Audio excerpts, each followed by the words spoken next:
Monroe blinked twice at her monitor, then leaned in closer as the press release came into focus. It was real. Elon was doing it, again. No warning. No coordination. Just a shock drop. And this time, it wasn't a satellite or a low Earth test. It was Mars. Her fingers hovered over the keyboard as her heart began to pound in that sharp, familiar rhythm she felt before every launch. Except this wasn't her launch.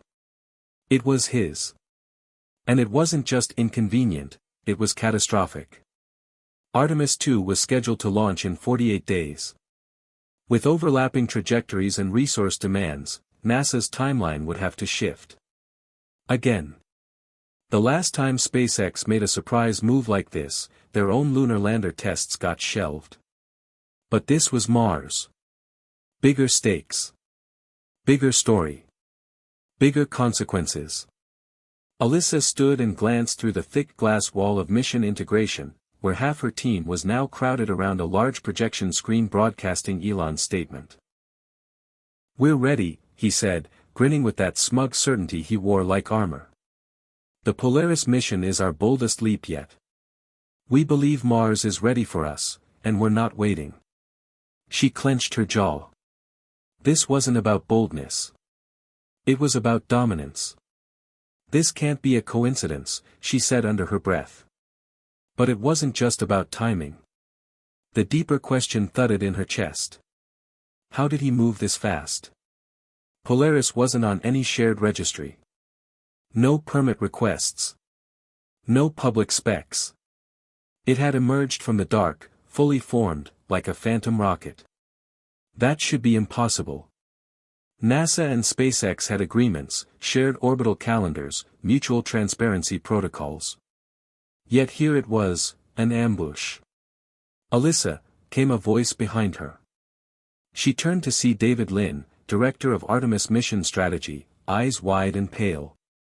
"I need you in ops. Now." She followed without a word, heels clicking across the polished corridor like gunshots. As they entered the main strategy room, monitors lit up with orbital data, rocket specs, and a growing flood of global reaction. Lynn spoke quickly. "We've confirmed the trajectory window. Polaris conflicts directly with Artemis. Our launch can't proceed as scheduled unless we get FAA override approval." Alyssa shook her head.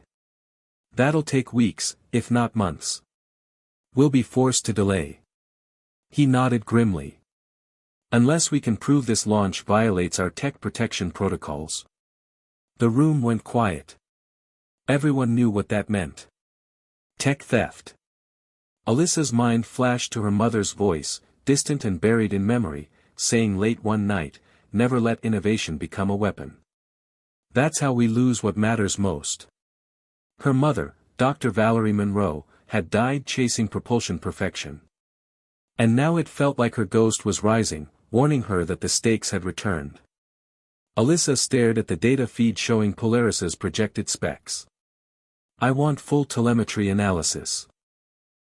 Compare it to Artemis propulsion archives. Look for any cross-matching signatures. Anything that looks familiar." A junior engineer spoke up. "There's something else. Elon's using a new fuel compound. Classified under a private registry, codename Deltafrost." Alyssa narrowed her eyes. That was a working title for one of Mom's last experiments. But it was shelved. The prototype failed. Or so they thought. Her pulse quickened.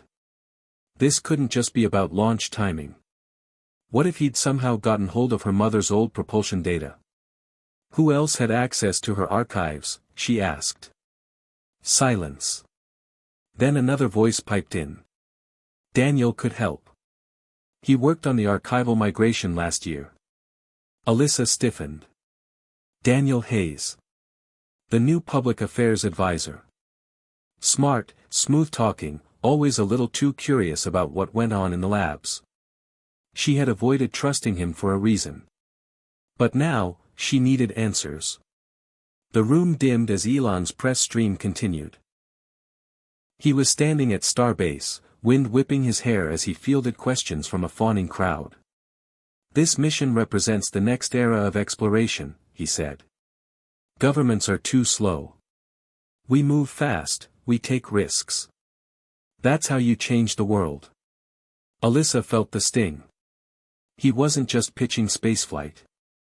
He was rewriting the rules, and making NASA the villain. "We can't let this stand," Lynn muttered. Alyssa nodded. "We won't. But we have to be smart. No public confrontation. Not yet." She turned to the team. "I need every file tied to the Deltafrost project, past and present. And I want a secure meeting with Daniel. No digital trail." As they dispersed, Alyssa moved toward the viewing platform, where Artemis II's core module gleamed under the artificial sun lamps. This was her work. Her life. And Elon Musk was about to derail everything she'd built. Her fingers curled into fists. She wouldn't let him win. Not like this. The storm was coming, and she would meet it head-on. From the corner of her eye, she caught a flicker of movement, someone slipping into a side corridor near the security server wing. She turned instinctively, recognition striking like lightning. It was Daniel. She took a step forward, heart racing, but he vanished into the shadows. Something about the way he moved set her nerves on fire. She didn't trust him. Not entirely. Not yet. But she'd find out the truth. Hit subscribe and leave a comment with where you're watching from. This story might just spark a new beginning. What's one thing that always pushes you forward, even when things get tough? The screen chirped from the press stream, looping a prompt for audience engagement. Alyssa barely heard it. Her mind was locked on Polaris. On her mother's work. On the possibility that everything she feared was true. Elon Musk's next launch could destroy NASA's plans. But not if she could stop it. Before Alyssa Monroe ever walked the gleaming halls of NASA, before she studied flight dynamics or classified propulsion systems or found herself caught in the shadow war between Musk and the government, she was just a girl who watched the stars from the roof of a weather-beaten house in Cocoa Beach, Florida. Her mother used to call her Little Apollo, a nickname that always made Alyssa smile, even when she was too young to understand what it really meant. The house wasn't much: salt-stained walls, cracked tiles, and an old satellite dish that had long since stopped working, but the roof gave her a view of the heavens unobstructed, and that was all she ever needed. Her mother, Valerie Monroe, had been one of the youngest propulsion specialists NASA had ever hired, a rising star whose innovations helped shape early interplanetary mission blueprints. Everyone said she had the brain of a savant and the heart of a pioneer, but Alyssa just knew her as Mom. The woman who smelled like coffee and graphite and who never let a single shooting star pass without a whispered wish. Her father, Ethan, had once worked for SpaceX, back in the early days when Elon still held design meetings in warehouses and led late-night tests himself. But that job ended when things got complicated, when corporate ambition started clashing with ethics, and when Valerie refused to let her husband compromise her work for the sake of private profit. Alyssa was 10 when it all fell apart. Her parents' fights had started quiet, tension behind closed doors, low voices in the kitchen late at night, but grew louder with time, more explosive, more final. Ethan wanted to license one of Valerie's experimental fuel formulas to a startup connected to SpaceX. She refused. She told him it wasn't ready, that it could fail catastrophically, that it needed more testing. He said the money could secure their future, give Alyssa every opportunity. Valerie said the future didn't matter if it was built on betrayal. He left 2 months later. No goodbye. No explanation. Just a manila envelope with legal papers and a note that read, "When the time is right, she'll understand." But Alyssa didn't understand. Not for years. She buried the confusion beneath science fair trophies, advanced placement courses, summer internships at the Kennedy Space Center. She poured herself into work, into study, into control. When Valerie died suddenly in a lab fire 3 years later, everything shattered. The official report called it an accident, unstable fuel compound, containment breach, fatal exposure, but part of Alyssa always wondered if there was more to the story. No one at NASA ever talked about Deltafrost again.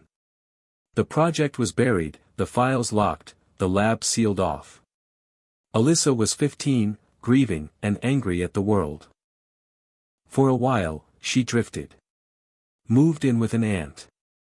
Skipped classes. Lost interest in space.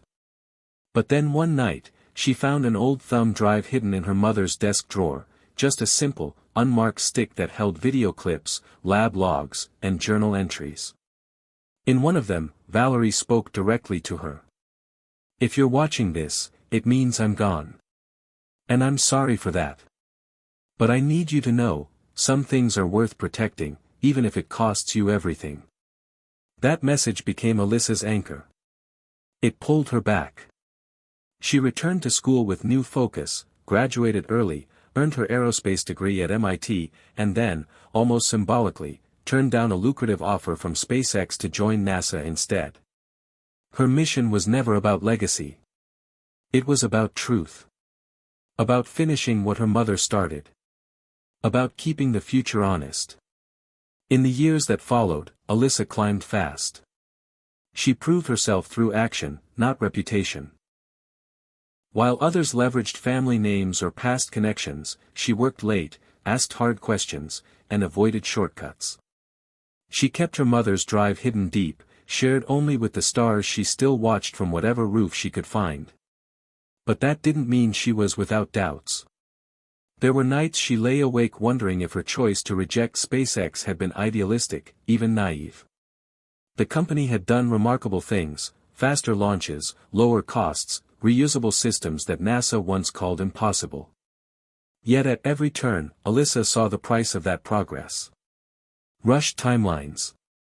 Loose oversight.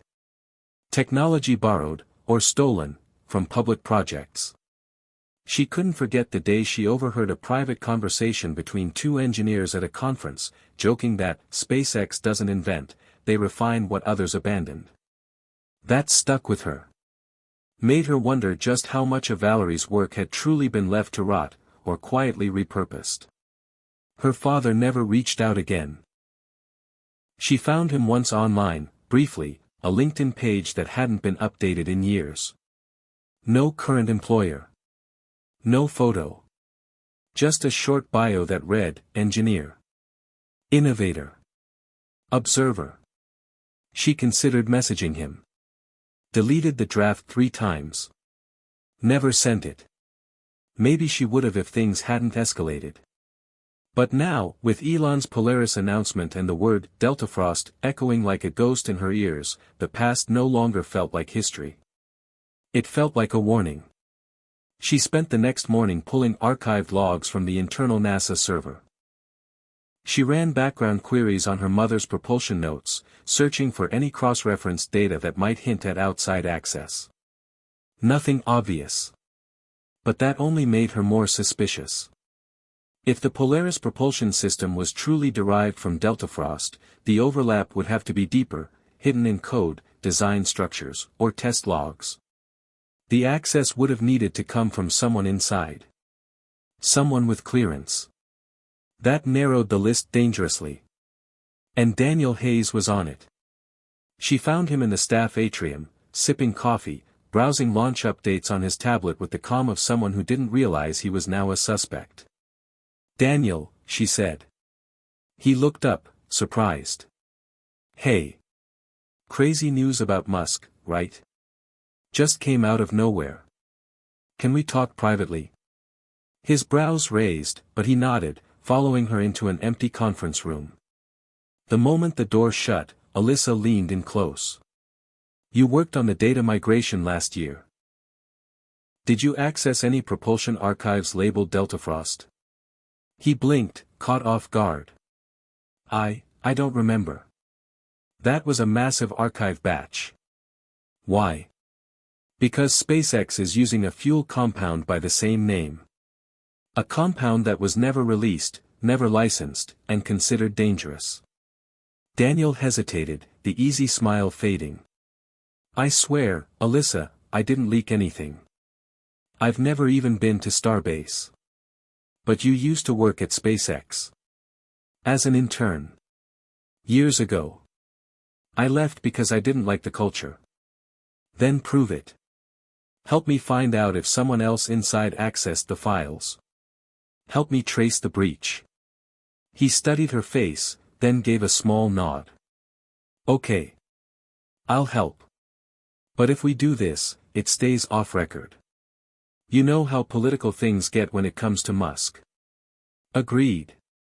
They left the room with a silent agreement, tentative, unspoken, but real.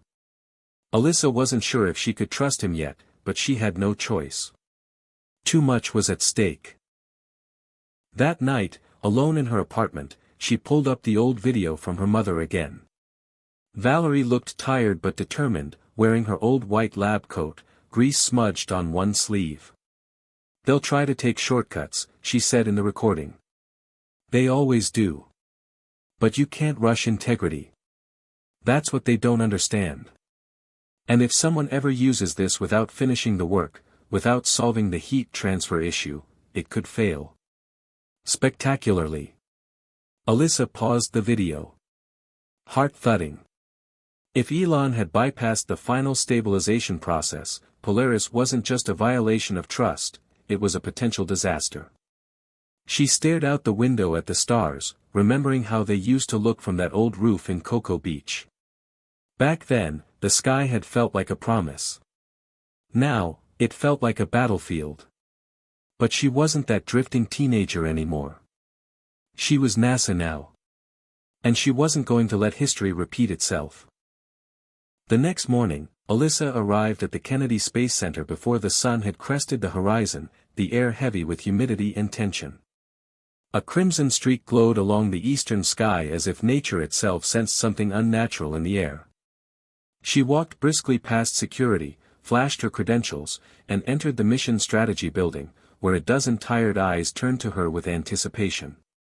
Overnight, Polaris had become more than a surprise announcement, it had become a full-blown crisis. International news networks ran live countdowns. Investors were pouring into SpaceX stock. The phrase, Mars by May, was trending globally.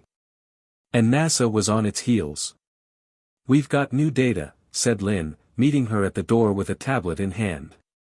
Trajectory calculations are solid. Polaris intends to launch directly into Hohmann transfer orbit, bypassing the usual Mars slingshot pattern entirely. Alyssa took the tablet and scanned the numbers. That's impossible without an immense delta-V surplus. There's no way they could carry that much fuel unless deltafrost really works, Lynn finished grimly. She handed the device back and stared at the operations screen. We just got word from the FAA. They're not issuing any blocks unless we can present concrete evidence that Polaris poses a safety threat or used proprietary data illegally. Which we can't do yet, Alyssa said. Not without a smoking gun. So for now, it's a collision course, Lynn said. And we're the ones who'll be told to yield. Alyssa clenched her fists. They'd spent the last 5 years preparing for Artemis II, testing every system, triple-checking every trajectory, optimizing every gram of weight for efficiency. It wasn't just a launch. It was legacy. It was proof that NASA still had a place in the future of exploration. And now, because of one unpredictable move by Musk, it was all in jeopardy. She returned to her workstation and opened a secure channel to Daniel. Did you find anything? She asked the moment his face appeared on screen. He looked groggy but alert. Yeah. Something weird. I traced archived file accesses using internal timestamps. 3 weeks ago, someone ran a deep scan on propulsion test logs from the Deltafrost project, accessed through a terminal in Lab E-47. That lab's supposed to be sealed, she said, sitting up straighter. It was. But whoever did this had override codes. Can you track the login? I did. It was masked behind admin credentials, but I've got it narrowed to 3 employees. One of them is Lucas Grant. Alyssa froze. Lucas Grant was her mother's former assistant. He'd worked side by side with Valerie until the day of the fire, then quietly moved to the private sector 6 months later. He'd always been quiet, competent, forgettable. But he'd been there. He'd known the system. And if anyone understood the technical gaps in Deltafrost, it was him. "Where is he now?" she asked. "According to personnel records, he's on leave. Took time off 2 weeks ago. But I did some digging, he's been consulting for a tech firm in Boca Chica with SpaceX contracts." Alyssa didn't need to hear more. She logged out of the call and marched back into Lynn's office. "We may have found our leak," she said. Lucas Grant. He accessed Valerie Monroe's propulsion archives weeks ago from a sealed lab, using admin credentials. And now he's working indirectly with SpaceX. Lynn blinked. "That's circumstantial. It's enough to open an investigation," she said. "If we get legal clearance, we can access his personal logs and file a formal complaint with the FAA. It'll take days," he warned. By then, Polaris could be in orbit. Alyssa exhaled slowly. They were running out of time. There had to be another way.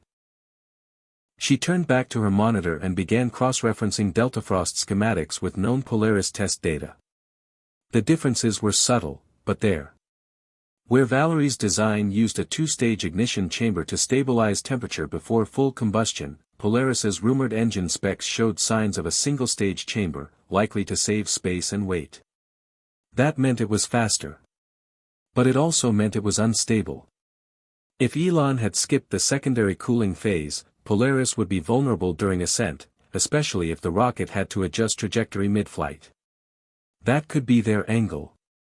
If she could prove Polaris was unsafe, the FAA would have no choice but to intervene. She called Daniel again. "I need your help running a thermal stress simulation based on Polaris's rumored specs. Let's see what happens when their fuel is forced into a heat spike during an emergency course correction."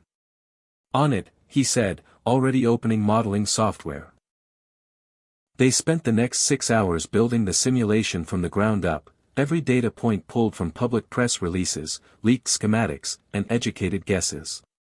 When they finally ran the program, the result made Alyssa's blood run cold. At high-velocity realignment, the engine core reached meltdown temperatures in under 11 seconds. Total mission failure. "This is it," she whispered. "This is our proof." She submitted the simulation to Lynn, who reviewed it with quiet horror. If these numbers hold up, the Polaris launch could end in catastrophic failure. "They're betting on perfect conditions." "When have space launches ever had perfect conditions?" she said. Lynn nodded. "We'll submit this to the FAA with a formal request for delay. It may not stop them, but it'll slow them down." Alyssa felt a flicker of hope. It was thin, uncertain, but real. For the first time since Musk's announcement, they had leverage. She returned to her desk and pulled up Valerie's last recorded journal entry. Her mother looked exhausted in the video, dark circles under her eyes, voice barely above a whisper. "They'll try to skip steps to get there first. Don't let them. Speed without safety is a loaded gun. And the stars deserve more than recklessness." The message echoed through her mind as she stared at the Artemis model spinning silently on her screen. Her mother had known this moment would come. Not the details, not the players, but the principle. The battle between ambition and responsibility. Musk was brilliant, yes. But he was reckless. He believed in chaos as a tool, in pushing limits without looking back. Alyssa believed in something else. In stewardship.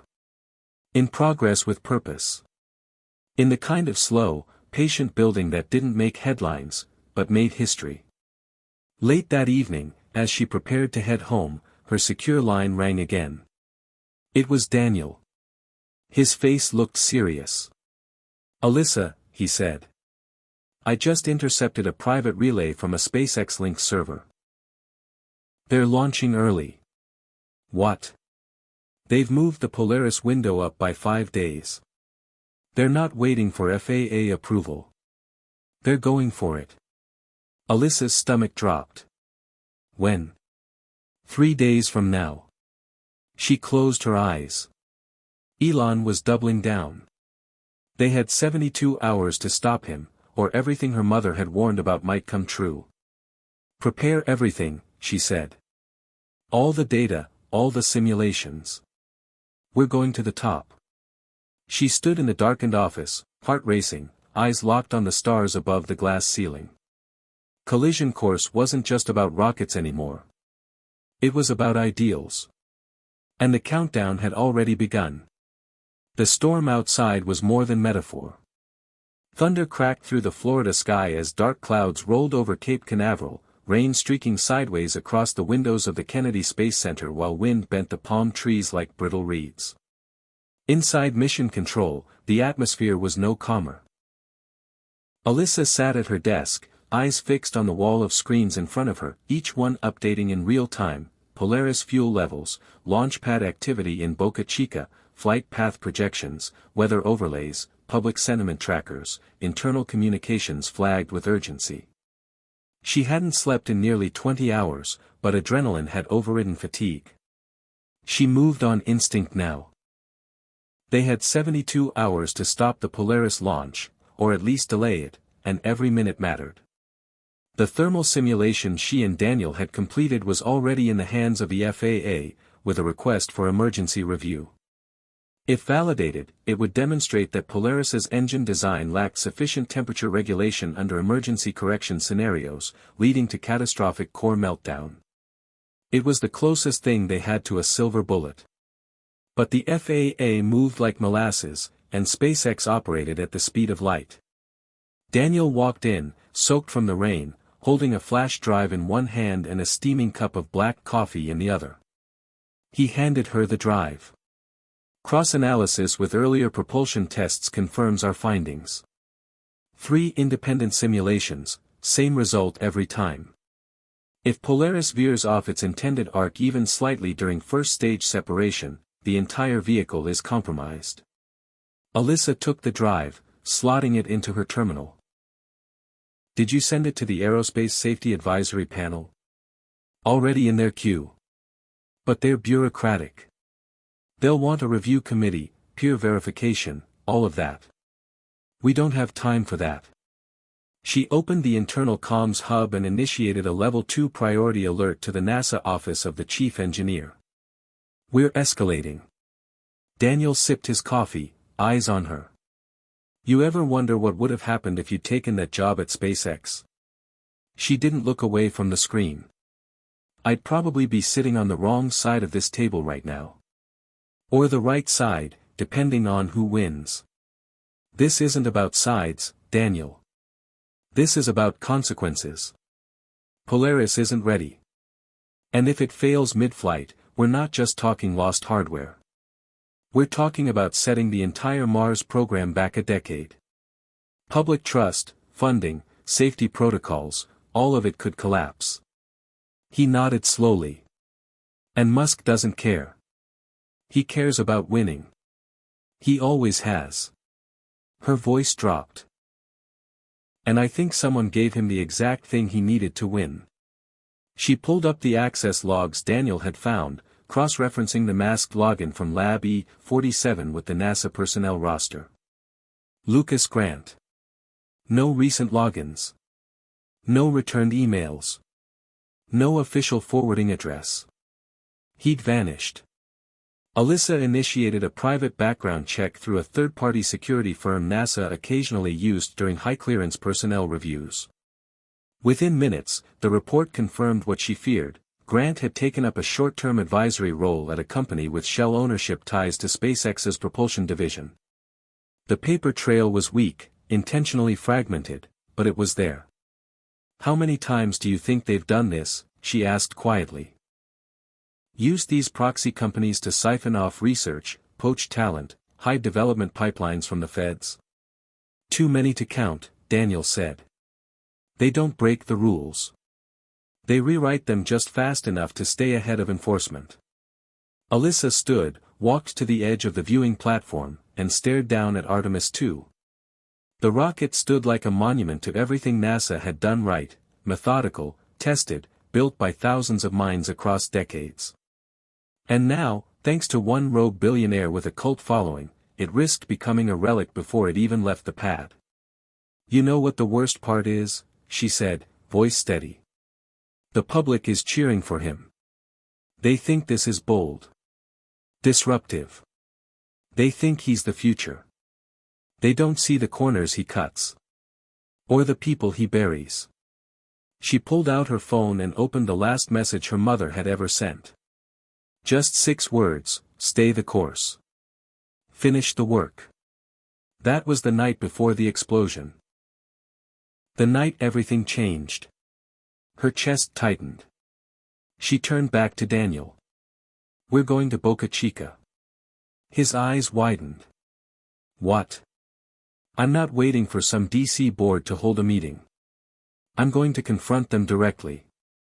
I want to see the Polaris launch system with my own eyes.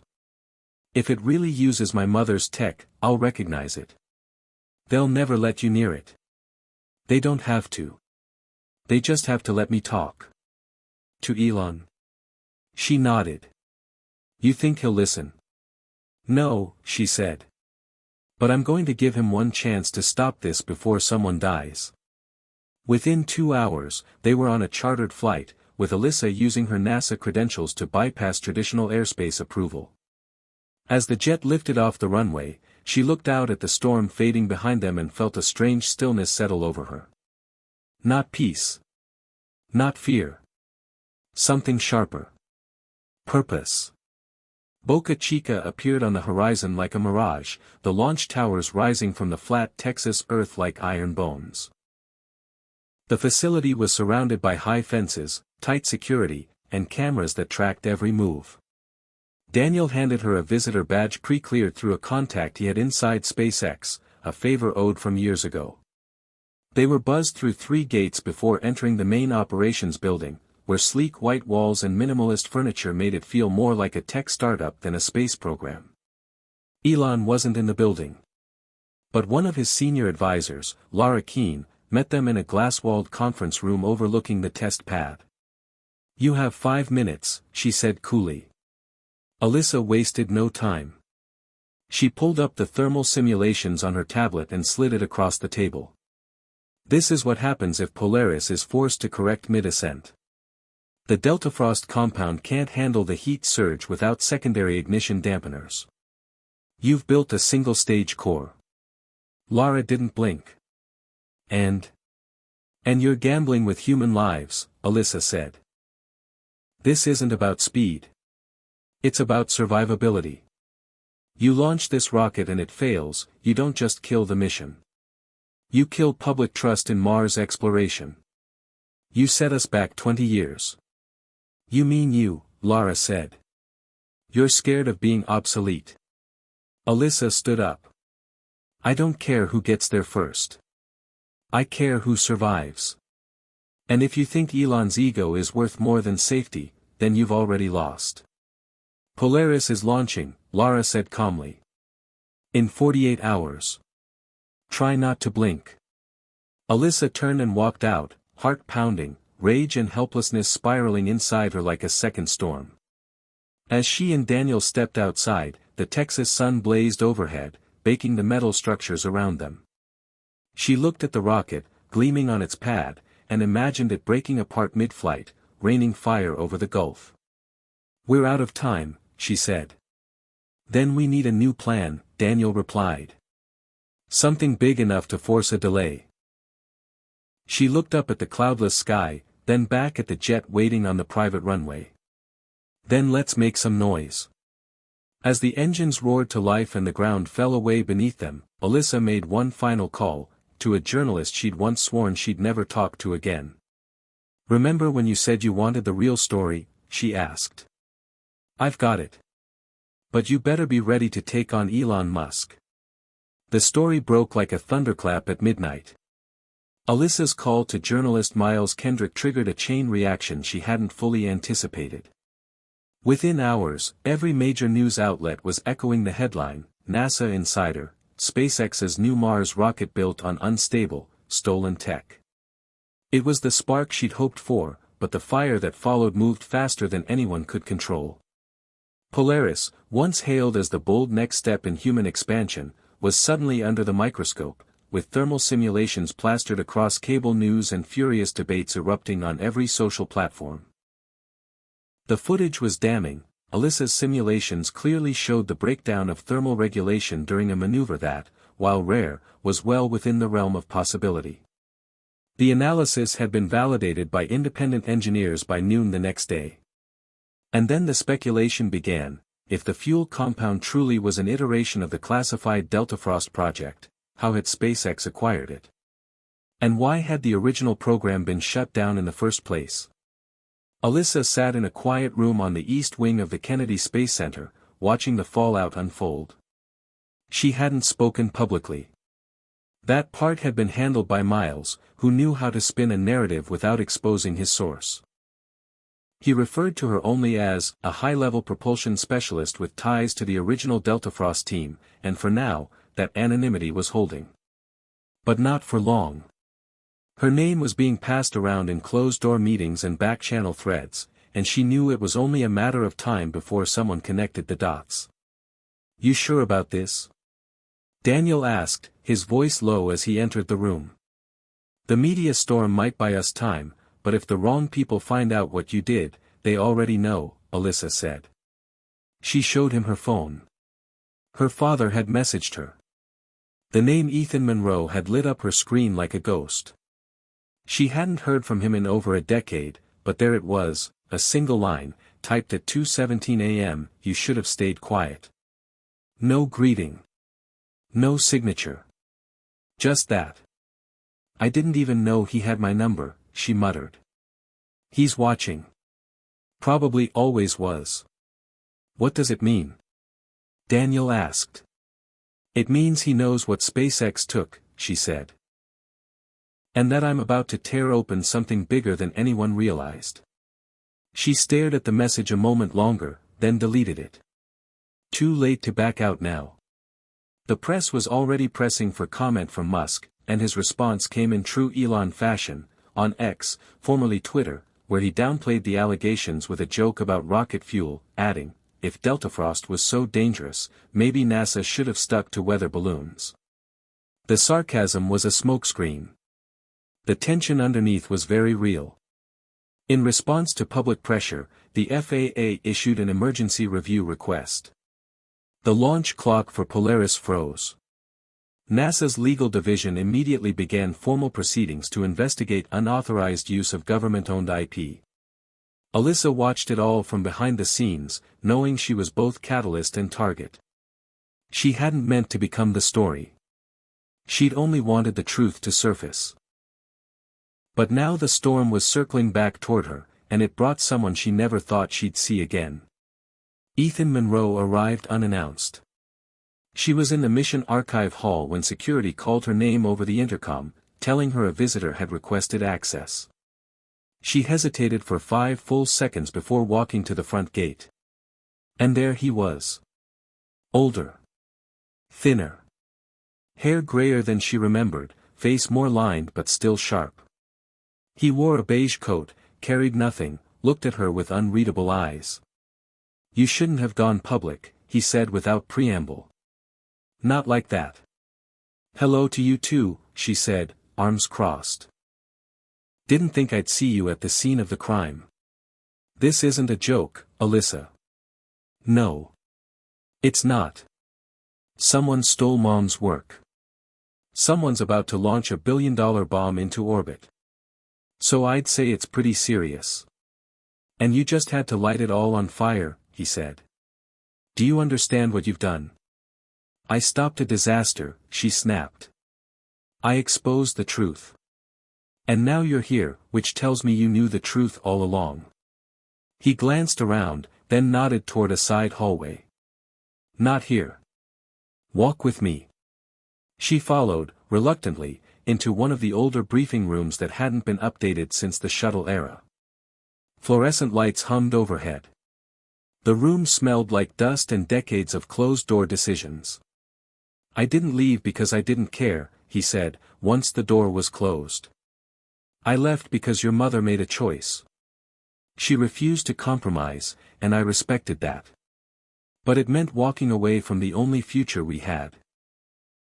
"You didn't just walk away from the project," she said. "You walked away from us." "I tried to protect you," he said, voice quieter now. "When Delta Frost failed, the risk wasn't just technical. It was political. It scared people. Powerful people.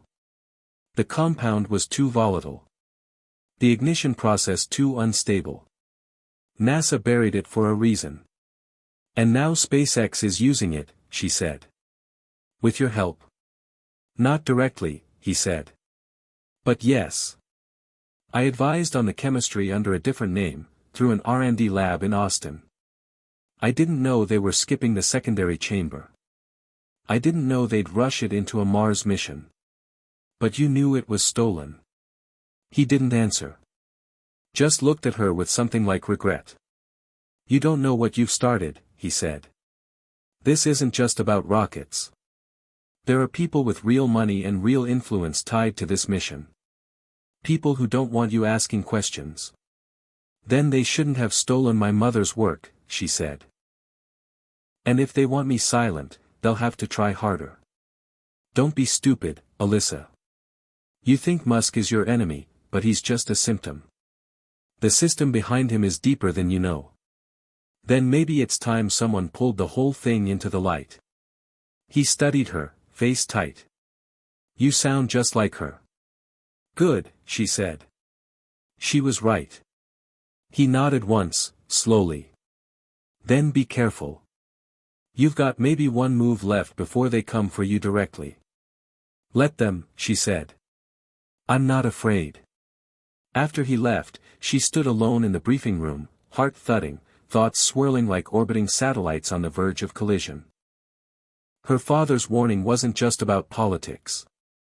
It was personal. He was in deep, and that meant so was she. She returned to her terminal, pulled up every open file on Polaris, Delta Frost, and the advisory firms tied to both. She didn't know who would come knocking next, but one thing was clear: this wasn't just about stopping a launch anymore. It was about exposing a network that had stolen science in the shadows and gambled with the future. She opened a secure channel and recorded a new message, this time for internal NASA leadership only. Her voice was calm, but fierce. "This is Alyssa Monroe. I'm requesting immediate suspension of all collaborative operations with SpaceX until a full audit of propulsion materials is completed. Delta Frost was never cleared for launch use, and I believe its unauthorized deployment puts both public safety and NASA's credibility at risk. We cannot let innovation outrun accountability. Not again." She hit send. Outside, the media was spinning faster than ever. Elon was tweeting cryptic memes. Congress was demanding hearings. NASA was issuing vague statements. And Alyssa? She was preparing for whatever came next. The stars weren't safe yet. But she wasn't done fighting. By the time the sun rose over the Gulf of Mexico, the entire aerospace community was holding its breath. The FAA had formally frozen the Polaris launch pending review, citing potential structural and chemical vulnerabilities, as well as unresolved questions regarding proprietary propulsion components. It wasn't a cancellation, just a pause, but in the world of orbital deadlines, a pause could mean everything. Alyssa stood in the glass atrium of NASA's Mission Integration Center, watching as news of the delay played across a dozen mounted screens. Pundits speculated. Investors panicked. Online communities divided into camps. Those who believed NASA was clinging to obsolete bureaucracy and those who believed Elon Musk had finally gone too far. Meanwhile, deep inside, Alyssa knew this was only a temporary valve release, pressure relieved just enough to avoid immediate explosion, but the temperature was still climbing. "You've poked the dragon," Daniel said as he joined her, a folder in one hand, coffee in the other. "And it's awake now." "Good," she replied. Maybe it'll stop breathing fire long enough for people to see the damage. Or maybe it'll just torch the village. He handed her the folder. These are the internal reports you requested. Personnel transfers, subcontractor names, non-disclosure loopholes, everything linked to Lucas Grant. She flipped it open and scanned the pages. Several signatures jumped out at her, people she hadn't spoken to in years, names from deep within the Deltafrost archives. Scientists, chemists, systems engineers. Most had left NASA around the same time her mother's project was shelved, taking severance packages and confidentiality clauses with them. One name appeared repeatedly, Thermatech Systems, a private energy and fuel optimization firm headquartered in Nevada. On the surface, they develop sustainable thermal batteries for industrial use. But their patents suggested something else, something remarkably similar to the Deltafrost stabilization matrix. They've been reverse engineering it, she muttered. Piece by piece, under a new name. Daniel nodded. And now Thermatech is owned by a holding company that shares directors with SpaceX. You were right. They didn't steal the engine, they bought it, rebranded it, and buried the trail in paperwork. Alyssa slammed the folder shut. I want this brought to the Inspector General immediately. NASA needs to know we were compromised, and the FAA needs to know they've been misled.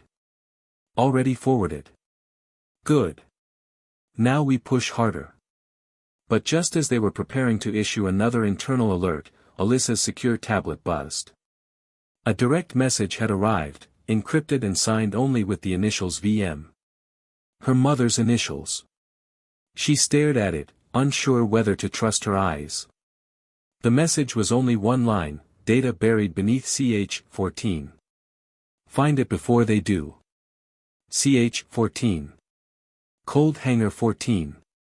One of the oldest storage bays on site, reserved for retired shuttle-era tech and rarely accessed systems. She hadn't thought about it in years. She looked up at Daniel. We need to go. Now.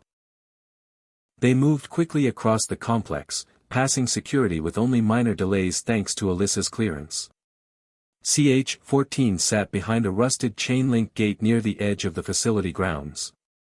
The air was thick with heat, the sun beating down on the faded metal walls like a war drum. Alyssa keyed in her override code, and with a grinding groan, the door creaked open. The inside smelled of oil and ozone, the kind of scent you only find around dormant machines. The hangar was filled with aging shuttle parts, old engines, crates of obsolete navigation equipment, all covered in decades of dust. But Alyssa didn't stop to gawk. She moved toward the far wall, where she remembered her mother working late one night years ago, surrounded by faded blueprints and a thermos of black coffee. She said it was too dangerous to leave on the servers, Alyssa whispered. So she printed backups. Hard copies. Daniel helped her pry open a rusted cabinet near the far corner. Inside were stacks of folders, nearly all of them marked with faded NASA serials and project codes. But one set of documents stood out, sealed in a fireproof sleeve and labeled DFX, Thermal Containment Failures. Alyssa opened the file. Inside were handwritten notes, heat curve plots, and safety logs never published in the digital archives. They told a different story than the official version. Deltafrost hadn't been scrapped because it failed, it had been shelved because it worked too well. The fuel compound had exceeded expectations, delivering energy outputs 30% above projections. But its cooling threshold was volatile, and without the double-chamber ignition system, it could not be throttled safely in rapid course correction scenarios. There had been a test. A prototype launch in the Mojave. Not public. Not recorded. The vehicle had climbed past 40,000 feet before initiating a programmed arc correction. And exploded 3 seconds later. The incident had been classified, buried in off-site records. But Valerie had kept a copy. And Alyssa was staring at it now. This is it, she said, eyes wide. This is the proof. Not just that the engine's unstable, but that it's already failed in live conditions. Daniel took the pages, scanning quickly. If Polaris skipped the cooling chamber, they're sitting on a missile. This makes it undeniable. They secured the documents and left the hangar, locking it behind them and returning to Mission Command with their evidence. But they weren't alone anymore. As they approached the security gate, a black SUV pulled up beside them. Two men stepped out, plain clothes, serious. "Dr. Monroe?" one asked. Alyssa nodded slowly. "We're with Federal Aviation Oversight. We'd like a word." Daniel stepped forward. "Is this regarding the launch delay?" "No," the man said. "It's regarding your public statements and suspected leaks of classified material." Alyssa kept her expression neutral. "The only thing I've leaked is the truth." "That's what we're here to determine," the other man said. "You'll come with us." Alyssa looked at Daniel. "Get the files to Lynn. Tell her what we found." "Alyssa, do it. Now." She stepped into the SUV. The doors shut behind her. She wasn't handcuffed. Not arrested. Just taken. The ride was silent, the men offering no answers, only nods and clipped acknowledgments. They drove not to a local facility but to a private conference center used for interagency coordination. The room they placed her in was clean, sterile, with no windows. And then, after 10 minutes of silence, a familiar face walked through the door. Lara Keene. From SpaceX. "You're not FAA," Alyssa said coldly. "No," Lara said. "But they'll listen to me. You have no authority here." "Authority is a sliding scale, Dr. Monroe. And I'm here to make you an offer." Alyssa said nothing. Lara smiled faintly. "You're right. Polaris has deltafrost roots. But so does Artemis. We all drank from the same well. The difference is, we moved fast enough to make it count. You moved recklessly. Maybe. But people don't reward caution anymore. They reward spectacle. Polaris is spectacle. And you can still be part of it." Alyssa narrowed her eyes. "You're offering me a job. I'm offering you a seat at the table. Help us stabilize the launch system. Guide it. Make it safe enough. Quiet the critics. Save your reputation. Or," she leaned forward. "You can keep fighting. Keep leaking files. And in a month, you'll be remembered as the scientist who tried to block progress. They won't remember your mother. Or Deltafrost. Just your name, branded as a roadblock." Alyssa sat in silence. The temptation was real. She could help. From the inside. Prevent disaster. But it would come at the cost of truth. At the cost of admitting that this was acceptable. "No," she said finally. "I'm not here to save your rocket. I'm here to stop it." Lara's smile vanished. "Then you better pray you're right." The door closed behind her. Alyssa sat in the silence, heart pounding, knowing that the next move she made would either ignite everything, or end it all. The hallway outside the interrogation room felt colder than anything Alyssa had experienced in years. The polished floor reflected overhead lights in an almost clinical pattern that made her head spin. Lara Keene's parting words echoed in her mind, "Then you better pray you're right." She didn't get the sense they planned violence or overt threats. This was about leverage, influence, and control. But sometimes that was more dangerous than bullets. The door opened and a silver-haired FAA investigator motioned for her to follow. He led her down a secondary corridor to a small conference room guarded by two more stern-faced agents. They offered her a glass of water, no questions, no friendliness, just routine. What struck Alyssa was how eerily calm everything felt. No cameras, no public drama, just procedure. They waited. She waited. Finally, a deep voice broke the silence. "Dr. Monroe, thank you for your cooperation." It wasn't welcoming. It sounded measured, rehearsed. We have reviewed the materials you brought forward. Deltafrost, raw logs, test data, it's substantial. How long did they already know? She wondered. The question now is, what do you expect us to do? Alyssa thought for a moment. She had pushed a public narrative. She had private evidence. What she didn't have yet was a plan. I want a full investigation into Thermatech and SpaceX's acquisition chain. I want those documents, real internal contracts, board minutes, communications, subpoenaed and published where possible. The investigator exhaled slowly. That request will take time. Meanwhile, Polaris remains grounded. But SpaceX could attempt to relaunch in another jurisdiction. We can't place global holds. We can only operate in the US. She nodded. Then make it US coverage at least. And coordinate with NASA. I want NASA included in every aspect of review oversight. He gave a curt nod. We can coordinate with NASA Council, but only to the extent permitted under existing MOU. She frowned. So you'll shield them? If it helps negotiate compliance, yes. She realized they were offering compromise. Not full exposure. Small steps. Enough to delay Polaris, but not enough to reveal everything. Enough to contain the mess. I see, she said. And if SpaceX challenges the FAA ruling? He looked at her steadily. Then it goes to court.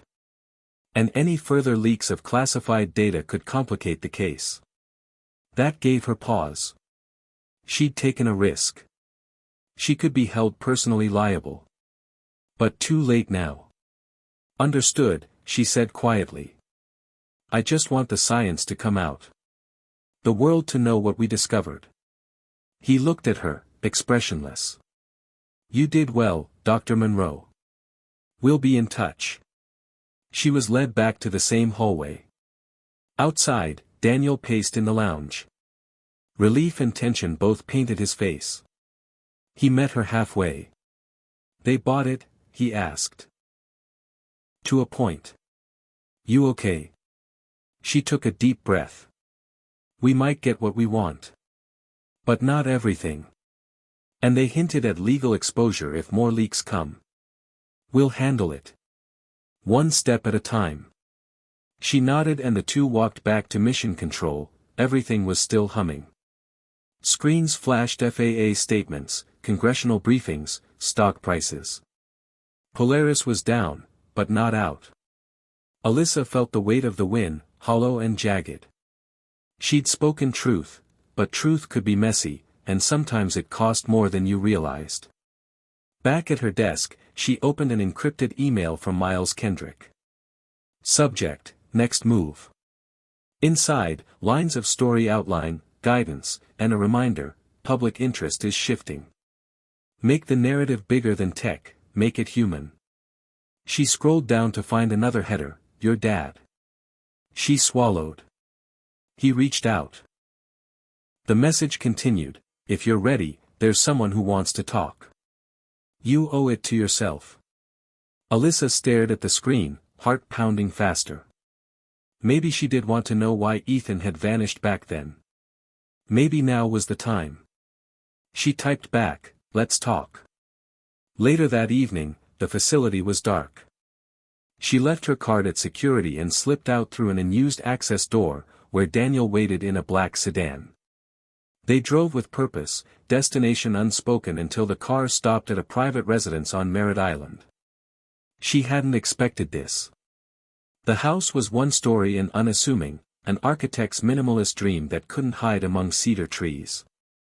Daniel guided her to a back patio lit by string lights, where a tall figure stood looking at the water, shoulders squared even in the low light. Her throat tightened at the sight of him, the man who had once been her father, but gone. His voice was calm, but thick with things unsaid. You didn't have to come. I did, she said. Why now? After all these years? He looked away. I didn't know how. I didn't think you wanted me, She closed her eyes. I wanted answers. He nodded and led her to a patio chair. They sat facing the lagoon that led to the Atlantic, a familiar horizon, stretched thin against the black sky. He exhaled, and the first tear she'd had in months spilled. I was in over my head, he said. I thought I could control it. I thought I was doing the right thing. You rogue-shopped Mom's fuel tech to private firms, she said, voice tight. Then when you realized they might misuse it, you disappeared. He nodded. Yes. I sold the basic chemistry through Thermotech's founders, they were friends. I made money. I thought it would go toward further research. But when I learned about the coarse chamber removal, I tried to stop it. I couldn't do it publicly, SpaceX would have buried me. So I left. You should have told me, she said softly. I should have protected you, he said, voice breaking. From all of it. She stared at him across the table. He looked tired, remorseful. Where were you when Mom died? His face tightened. I was here. Out of the picture, away. I couldn't face it. We both felt abandoned. She whispered. He nodded. I wasn't brave enough to stay. Silence settled. The soft hum of insects and the distant splash of water between lagoon and ocean. They sat together for minutes that felt both long and short. I'm sorry, he said. I want to help now. She closed her eyes and nodded. It wasn't forgiveness. It was acceptance. Okay. She reached out, fingertips brushing his hand. But there's work to be done. He squeezed gently. Tell me what you need. Under a sky full of unfamiliar stars, they sat, father and daughter, no words left but purpose, as the night wound around them and hopes began to mend. The next morning, the Kennedy Space Center brimmed with nervous energy as Artemis II's countdown clock ticked closer to launch readiness. NASA's corridors hummed with whispers of breakthrough, compromise, and cautious optimism. The Polaris delay had bought them time, but the pressure hadn't lifted, it had shifted form. Now, NASA was racing the clock to shore up internal confidence, validate data, and prepare for scrutiny from every corner, Congress, media, even Wall Street. Alyssa walked through the command center, badges flashing, sleeve pinned with her mother's pin, and every eye she passed seemed to flicker with recognition.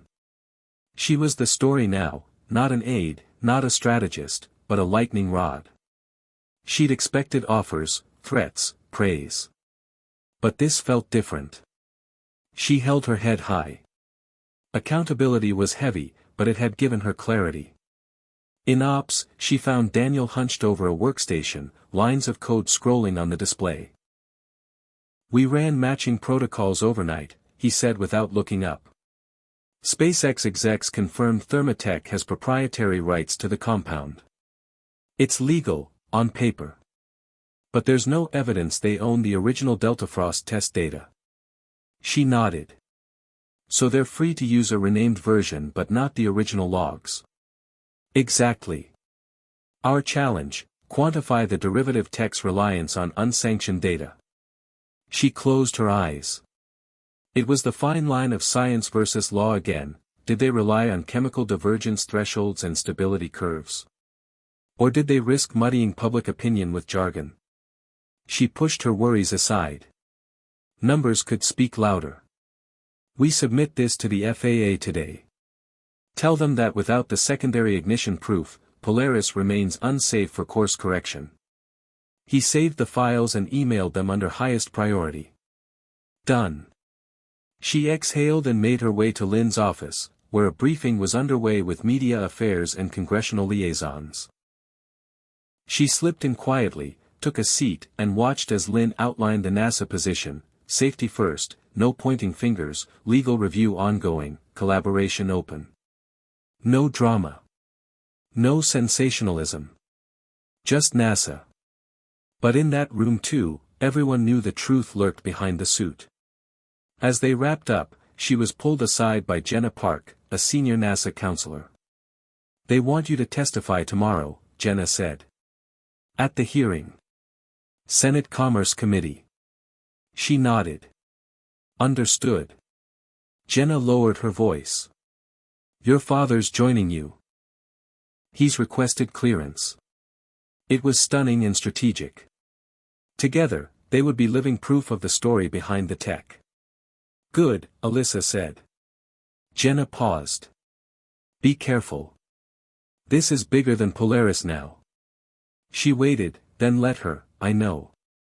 The rest of the day became a blur, final checks, simulation revisions, media blackout agreements, testimonies rehearsed. Alyssa practiced her opening line in private, my name is Dr. Alyssa Monroe, and I spent years trying to ensure my mother's research never became a gamble. Until recently. She repeated until it felt natural. Finally, night fell, and the command center dimmed. The Artemis team gathered for a final launch readiness review. Alyssa slid into her seat. The tension was thick, the air heavy. Lynn spoke, clear, concise, confident. All systems go. She glanced at screens, countdown timer, weather clear, payload check passed. Artemis launch window in 6 hours. The room burst into low applause. Alyssa squeezed Daniel's hand, then turned to Ethan, sitting stiffly beside her father's old credentials tucked in his pocket. Ethan caught her eye. He nodded once. She smiled tightly. Later, alone, she paced the lounge, staring at floor-to-ceiling windows, the rocket lit like a beacon under spotlights. She whispered to the sky, We're doing this, Mom. A calm voice interrupted, Jenna. Senate prep in 30. She closed her eyes and took a breath. Let's go. The hearing room smelled of polished wood and quiet tension. Senators in sharp suits, microphones rising from desks, staffers scanning documents. She took the stand, heart pounding, emotion churning, father behind her. Moments later, she spoke with measured urgency, Senators, I'm here today not to derail space exploration, but to protect it. We have evidence that Polaris's propulsion system uses the deltafrost compound in a configuration that lacks the stabilization mechanisms my mother and I developed. Initial test logs indicate that without secondary ignition chambers, the device fails under emergency trajectory corrections. We believe this makes it unsafe for crewed or sensitive missions. She paused. Cameras flashed. The room waited. A senator leaned forward. Is this about patent misuse or public safety? Her voice steady, both. On paper, ownership is unclear due to rebranding agreements. But science doesn't lie. Thermal failure is a real and present danger. Another senator pressed, NASA plans to execute Artemis II in 12 hours. She nodded. Yes, provided we maintain strict adherence to safety protocols. We aren't seeking to halt NASA's mission. We're seeking to hold all parties, to including SpaceX, to the same standard. At her back, Ethan's expression was resolute. When questions turned to her father's involvement, she was prepared. My father shared baseline chemistry with an R&D firm. He later realized the technology was being misused, and has cooperated fully with investigators since. Senator Harris spoke, Your father, Mr. Monroe, will you step forward and affirm your daughter's account? He rose, clear voice, I do. I have shared documents with the FAA and NASA. I regret my actions, but I've taken steps to make things right. The room leaned in. Senate aides looked up, cameras panned. For a moment, the gravity of what was unfolding pressed in. Alyssa felt her knees shake. But when she met her father's eyes, she felt anchored. The hearing wrapped. Afterwards, people approached. Support, skepticism, reverence. A reporter asked if NASA will reconsider collaboration with private firms. She said, cooperation is welcome only when transparency is part of the agreement. The world outside was loud. Press stations buzzed. Social feeds lit up. Artemis countdown reset, +12H. Polaris remained grounded. Alyssa and her father exited into a blinding pool of flashbulbs. She guided him through the chaos. Later, back in the command center, Daniel waited. He hugged her, wordless. She slumped into her chair. Lynn came over, placed a hand on her shoulder. You did good. She looked at the screens again, Artemis status, fueling. Countdown, 5 hours. She exhaled. All systems go. She thought of her mother, the old roof under the stars. We're doing this for her, she whispered. Dawn would rise on Artemis, but tonight, she finally understood something: truth could lift rockets too. The morning after the Senate hearing, the air at Kennedy Space Center felt charged, electric, as if everyone awaited a verdict written in the sky. Artemis II was now just hours from liftoff, and NASA's confidence radiated outward even as the sun rose. Screens streamed weather feeds, countdown timers and the nearly relentless ticker tracking Polaris's status, still grounded. Alyssa lingered in the mission integration atrium long after her coworkers had disappeared into labs and launch decks. The echoes of last night's testimony still reverberated inside her, each question answered, each accusation faced. And yet another tension pulsed beneath the surface. She needed to know exactly how deep the breach had gone. Jared Lynn caught up to her with 2 steaming cups of coffee. You look haunted, he said. She took a sip. Truth isn't always freeing. He nodded knowingly. We've got you scheduled for a full internal review once Artemis is up. You'll work with IT, legal, procurement, anyone. But you wanted access. She nodded back. I need to find the digital vault. The one Mom used last time she buried files. And not just the logs, we need the communications between Thermatech, Lucas Grant and the advisory chains. I want the original emails. Lynn lowered his voice. That vault is off the regular system. Historically, only 5 people had access. One of them, your mom. And now? She watched his nod. They'd resurrected her personal security key as part of the audit. Right now, you. He handed her an encrypted access keycard and login token. Start with CH-14 manifest. Then IT will open the private deeper drive. It'll be locked, but you'll have clearance to sift through. She swallowed the lump in her throat. Thanks. The next 2 hours were a blur: scheduling, security confirmations, system reroutes. Then IT escorted her to a small server room, fluorescent lights humming, cables lined in dense rows like urban alleyways. She slid her badge, the lock clicked, and a single terminal lit up. Lynn hovered nearby. This will take time, he said. We can only pull in batches. The first manifest is 500,000 files. She nodded, adrenaline coursing. Start with Thermatech correspondence. Lynn typed. Files loaded slowly, dozens of PDF headers appearing one by one. Here, he whispered, pointing. A document titled TT-LC Deltafrost Review Jan 2025. They opened it. It was meeting minutes between Thermatech executive Lucas Grant, corporate counsel and SpaceX advisors.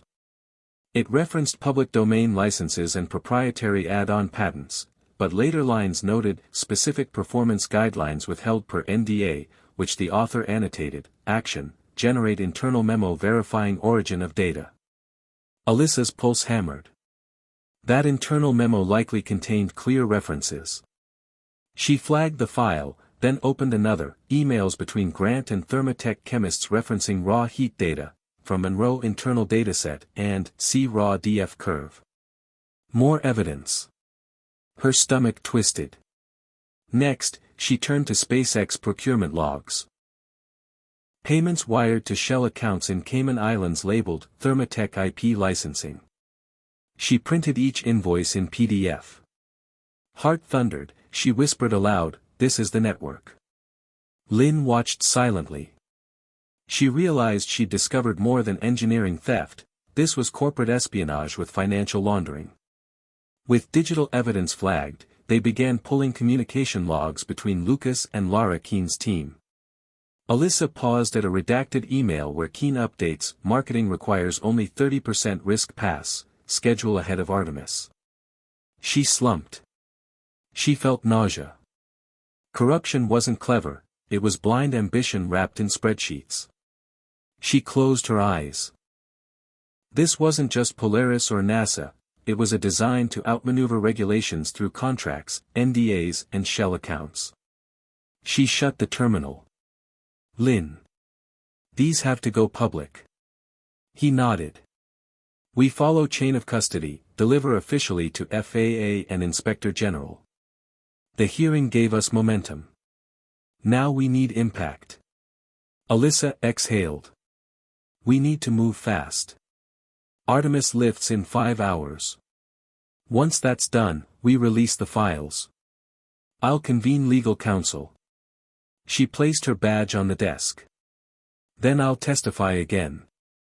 On pipeline protocols. On procurement transparency. The next hours were a tense choreography. Artemis II launched on schedule, flawless, rocket punching through atmosphere in a plume of fire and hope. Alyssa watched tearfully, Daniel at her side. They packed up files, uploaded flagged documents to secure transfer, scheduled release timed with the hearing session about Finance Committee oversight of space contracts. At 3 p.m., her name trended again online. NASA whistleblower exposes multi-million-dollar shell network in Musk-linked SpaceX subsidiary. Global reactions were immediate: shock, outrage, demands for accountability. Polaris's hold tightened, FAA expanded review internationally. Senate Finance and Commerce Committees launched joint investigations. Elon's stock dipped. NASA's transparency narrative won praise. Amid frantic emotion, Alyssa stepped back to look at her reflection in a window streaked with sunset. She looked worn but resolute, hollowed yet real. Her mother's voice filled her mind: some things are worth protecting, even if it costs you everything. It had cost time, fear, family trust. Tonight, it cost nothing but truth. And maybe, just maybe, the future she believed in. She looked up, Artemis II was already signaling orbit. Dawn broke at her back. Above her, the stars still waited. She whispered, "For you, Mom." And in that moment, she knew every price paid had been worth the risk. Hit subscribe and leave a comment with where you're watching from. This story might just spark a new beginning. What's one thing that always pushes you forward, even when things get tough? The early morning sun filtered through the blinds of the conference room where Alyssa Monroe sat across from her father, Ethan Monroe, the space between them charged with years of silence and 1,000 unspoken questions. The previous weeks had been a whirlwind of revelations, Senate hearings, and media storms, but this moment felt intimate, stripped of the chaos. Ethan's hands trembled slightly as he unfolded a sheaf of aged documents, engineering blueprints, chemical formulas, handwritten notes in his mother's distinctive script. "I kept these all these years," he said quietly, "waiting for the right time. Waiting for you." Alyssa's eyes scanned the pages, heart pounding. Here was the real story: her mother's original designs for Deltafrost, the safeguards she had engineered, the warnings she'd embedded but were ignored. "Why did you disappear?" she finally asked, voice brittle. Ethan looked away, then back, eyes raw. "I thought if I stayed, I'd be part of the problem. I couldn't watch them twist her work into something dangerous." He swallowed. "I was scared, and I was selfish." Alyssa clenched her fists but softened. "We needed you. I needed you." "I know," he said, voice breaking. "And I'm sorry." They sat in silence, the weight of loss and hope filling the room. Then Ethan cleared his throat. "There's more. I've been working quietly behind the scenes, trying to secure a whistleblower alliance within SpaceX. People who want to do the right thing but are afraid. You think there are allies? More than you'd believe." He slid a tablet across the table. Encrypted chats, contacts, schedules. I've coordinated with the FAA. We're planning a coordinated release of documents to expose the full extent of the cover-up. Alyssa stared at the screen, awestruck and terrified. This could bring down entire programs.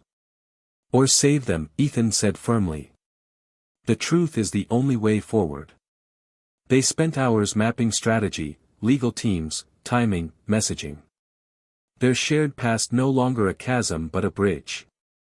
Outside, the world rushed on, rockets blasted off, headlines blared, but here, in this quiet room, a father and daughter rewrote their future. Alyssa realized she was no longer just a whistleblower or a scientist, she was a catalyst for change. And maybe, finally, a family reunited by purpose, not pain. The night before Artemis II's final test countdown, the Kennedy Space Center was a hive of activity, but beneath the surface, unease crept like a shadow. Alyssa sat alone in the dim glow of her workstation, eyes scanning telemetry data that didn't add up. The thermal regulation readings on the Artemis propulsion system fluctuated erratically, just like the early Polaris tests, but NASA's engineers dismissed the anomalies as sensor noise. She wasn't convinced. Her instincts screamed that something deeper was wrong. Daniel entered quietly, his face tight with concern. I cross-checked the logs from this morning with SpaceX's data feed. There are discrepancies, unreported temperature spikes during engine ignition cycles. Alyssa's heart sank. They're hiding something. She grabbed her tablet, pulling up encrypted communications she'd intercepted from insiders warning of rushed tests, corners cut to meet Elon Musk's aggressive deadlines. The whispers painted a troubling picture: vital safety checks skipped, data altered, and technicians pressured into silence. "We have to act," Alyssa said. Lynn appeared behind her, brows furrowed. "The launch director insists we proceed. Artemis can't wait. If we launch with faulty propulsion," she warned, "we risk losing the crew. And everything NASA has worked for." Tension exploded in the control room. Calls came in from senators demanding progress updates, media outlets clamored for status reports, and Elon Musk's team pushed for a flawless demonstration. Alyssa felt the weight of worlds balancing on a razor's edge. Late into the night, she coordinated with internal auditors and sympathetic engineers within SpaceX who agreed to share suppressed test data.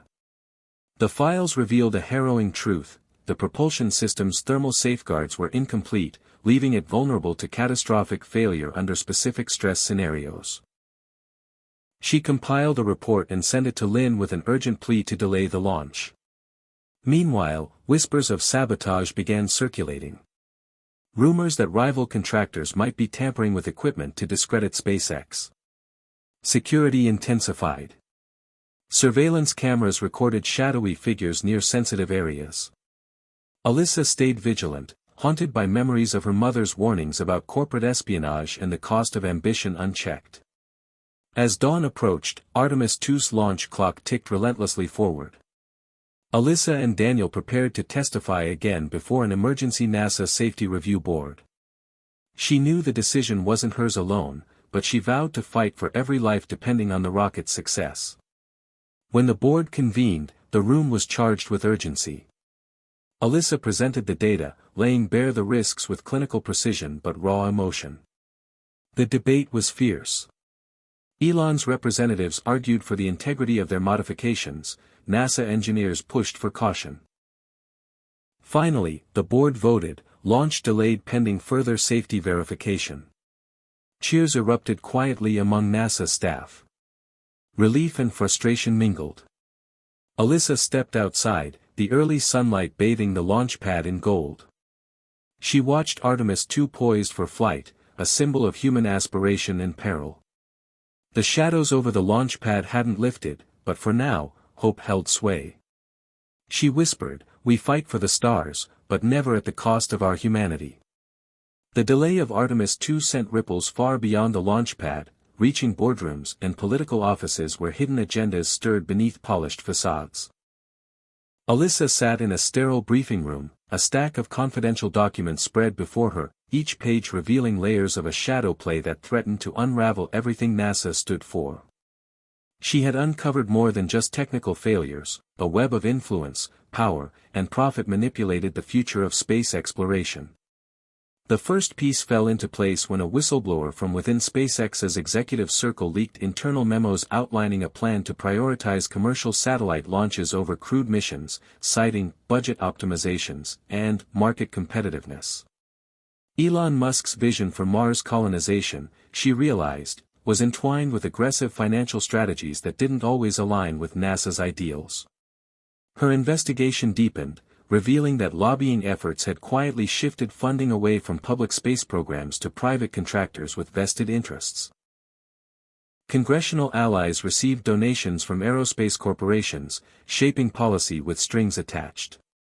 She stared at a spreadsheet mapping millions in campaign contributions linked to legislative decisions impacting NASA's budget. "This isn't just about rockets," Alyssa murmured. "It's about who controls the stars." Meanwhile, a classified report leaked by a former government official detailed a covert initiative dubbed Project Phoenix, aiming to develop autonomous satellites capable of military-grade surveillance and defense, with SpaceX playing a central role. The project blurred lines between exploration and militarization, stirring ethical debates within NASA's halls. Alyssa felt the weight of responsibility pressing down. She arranged a meeting with Lynn and Ethan in a secure location to discuss the implications. "We're at a crossroads," Lynn said grimly. "Public trust is fragile, and if this leaks before Artemis flies, it could be catastrophic." Ethan nodded. "But transparency is our only weapon." Together, they crafted a plan to expose the agenda subtly, leveraging media contacts, Senate allies, and whistleblower testimonies to ensure the truth emerged at the right moment. Days later, Alyssa stood before a packed press conference, flanked by supportive senators and her father. She spoke not only as a scientist but as a citizen demanding accountability. Space is humanity's shared heritage, not a playground for unchecked ambition or hidden wars. We must ensure that exploration remains a beacon of hope, not a weapon of conflict. The world watched, polarized yet awakened. Behind the scenes, Elon Musk's PR team scrambled to contain damage, touting renewed commitments to safety and collaboration, but the narrative had shifted. Artemis II's launch now symbolized more than a technological milestone, it represented a battle for the soul of space. Alyssa knew the path ahead was fraught with challenges, but for the first time, she felt empowered not just to fight shadows but to illuminate a new course. As night fell over the launch center, she gazed upward at the stars with quiet determination, ready to face whatever hidden agendas lurked in the darkness.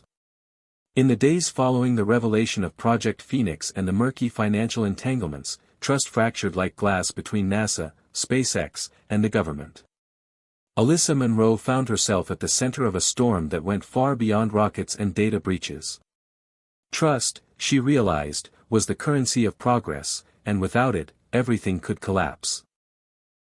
The Senate called an emergency oversight hearing. The room was packed with officials, scientists, journalists, and representatives from private aerospace firms. Elon Musk was notably absent, fueling speculation. Alyssa took the stand once again, this time not just as a whistleblower but as a symbol of integrity clashing against corporate interests. She recounted her discoveries, laying bare the manipulation of budgets, the suppression of safety concerns, and the hidden military projects. Her voice carried a mixture of conviction and exhaustion. She felt the weight of millions watching. Questions flew like arrows, some hostile, some supportive. Senators grilled NASA's leadership on oversight failures while defense officials tried to justify the military satellite programs as necessary for national security.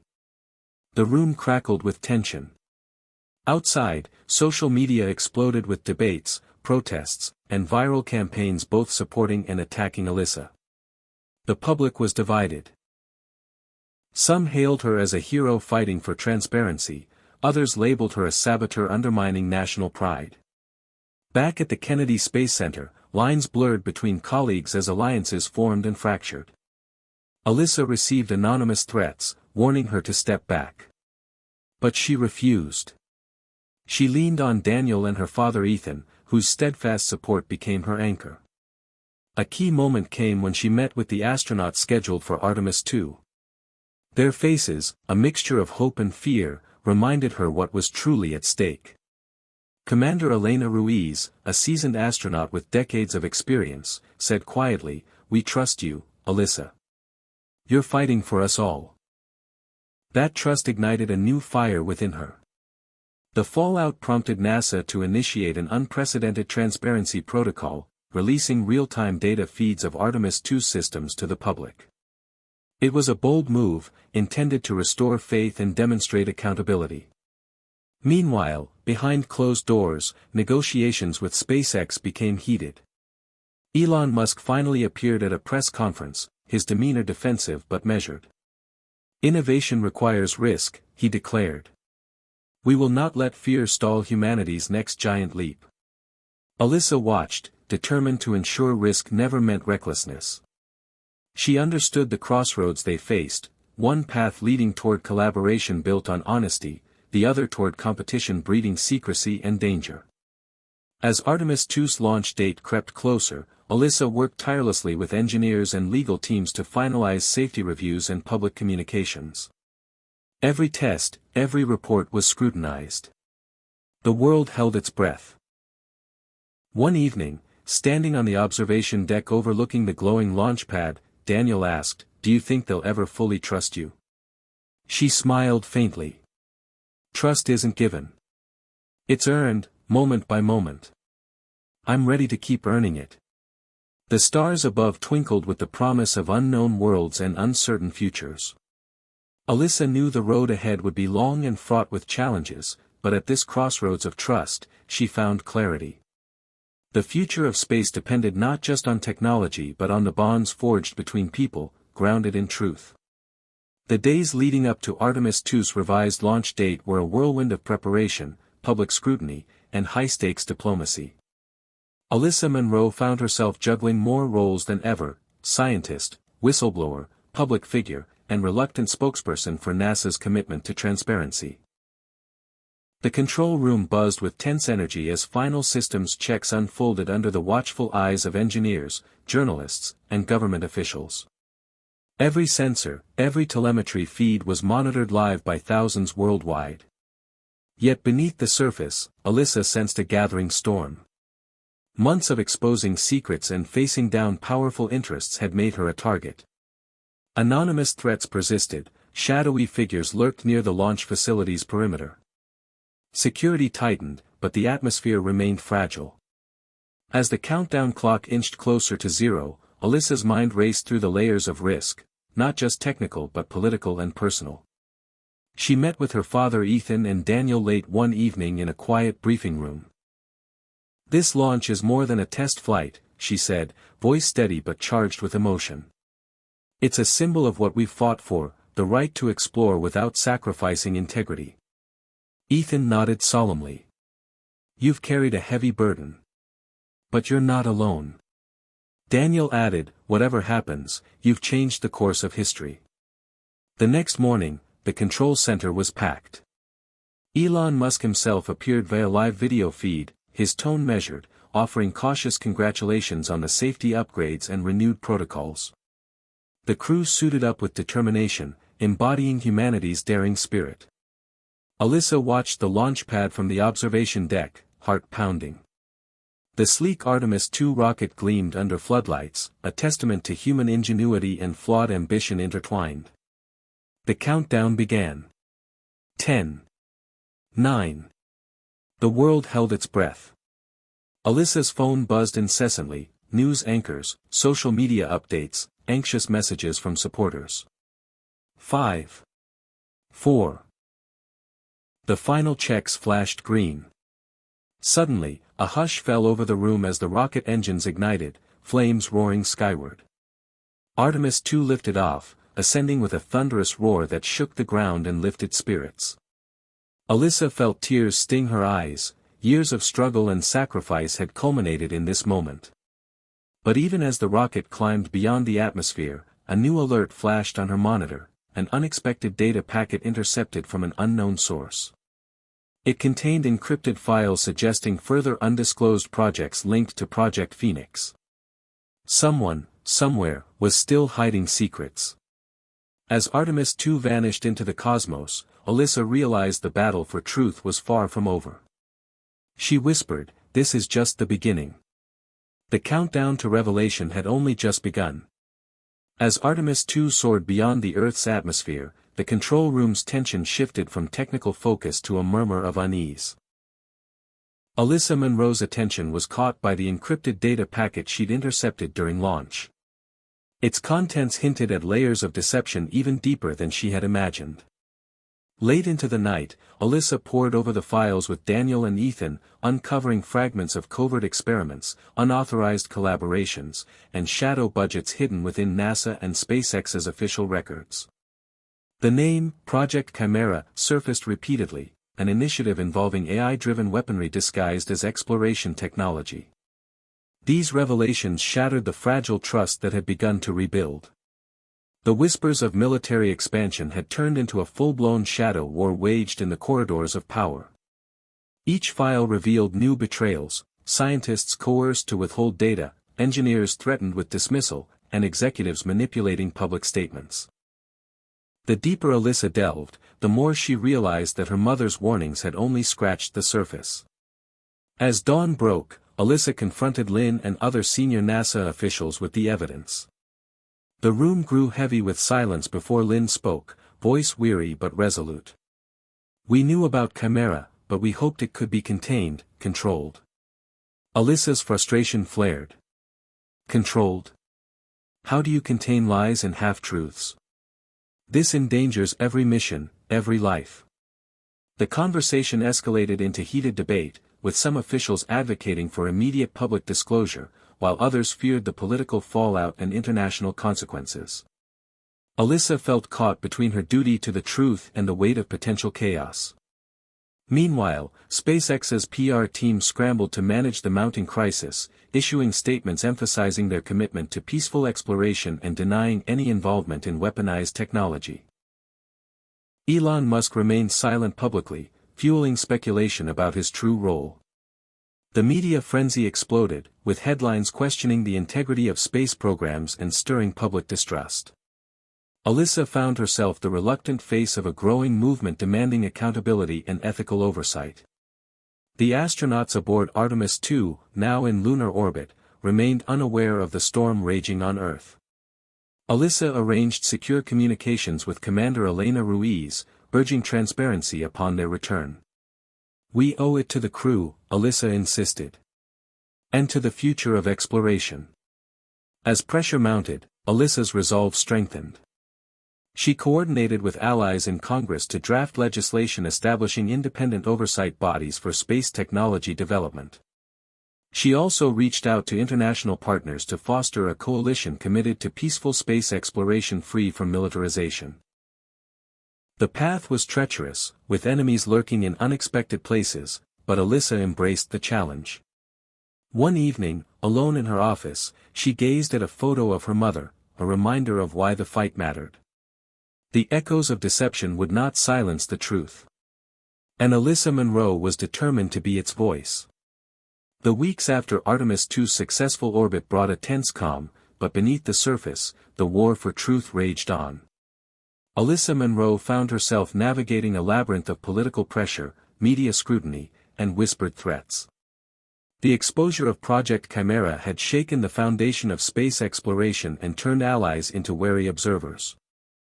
Determined to maintain momentum, Alyssa spearheaded a series of closed-door meetings with senators, scientists, and activists. She urged immediate reforms, independent oversight committees, transparent funding disclosures, and strict ethical guidelines for dual-use technologies. Some embraced her vision, recognizing the urgency, others resisted, fearing that openness might cripple innovation or national security. One night, after a grueling session, Alyssa was approached by a former NASA engineer named Grace, her eyes haunted but resolute. "I've seen what happens when we stay silent," Grace whispered. "People get hurt. Careers destroyed. Families torn apart. Grace handed Alyssa a flash drive containing whistleblower testimonies, internal memos, and video footage revealing attempts to intimidate dissenters. "This needs to come out," she said. Alyssa felt a surge of both hope and dread. The evidence was damning, but the risks were enormous. She contacted trusted journalists and legal experts to prepare a carefully coordinated release. As the news broke, public reaction was explosive. Protesters gathered outside NASA facilities, demanding accountability. Support poured in from unexpected quarters: teachers, students, retired astronauts, all united in the call for change. Alyssa's phone never stopped ringing, a constant stream of messages from supporters and detractors alike. Meanwhile, Elon Musk issued a rare statement, expressing commitment to safe and ethical space exploration, but stopping short of addressing the allegations directly. Behind closed doors, his legal team threatened lawsuits against anyone leaking proprietary information. Despite the turmoil, Alyssa remained steadfast. She worked with Lynn and Ethan to draft a comprehensive framework for ethical space policy, presenting it to Congress with powerful testimonies from insiders and astronauts. The legislative battle was fierce and exhausting, but slowly, bipartisan support emerged. One afternoon, Alyssa visited the Artemis II crew during their debriefing. Commander Elena Ruiz greeted her warmly, her eyes reflecting shared determination. "You're changing the system, Alyssa," Elena said. "The stars will be safer because of you."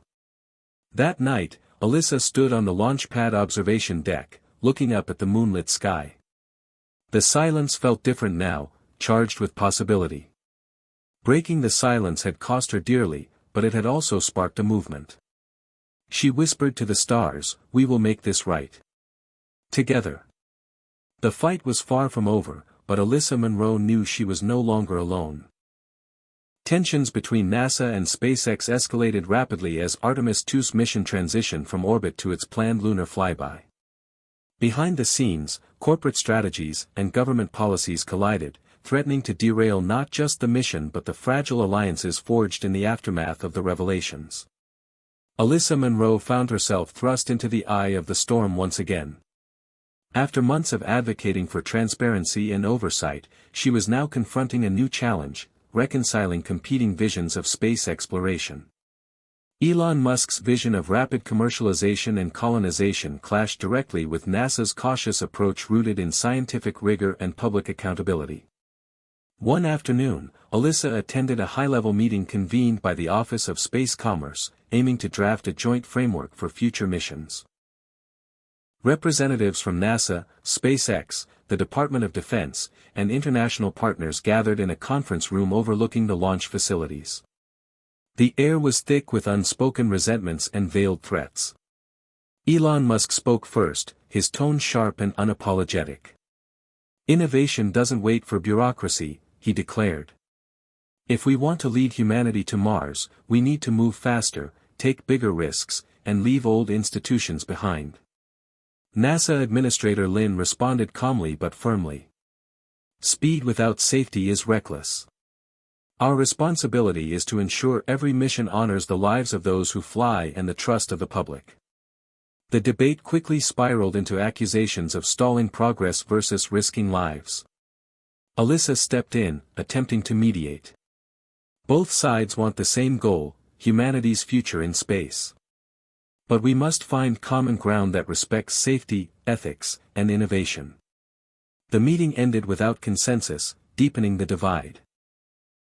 Meanwhile, rumors of espionage and intellectual property theft surfaced, fueled by anonymous leaks and conflicting reports.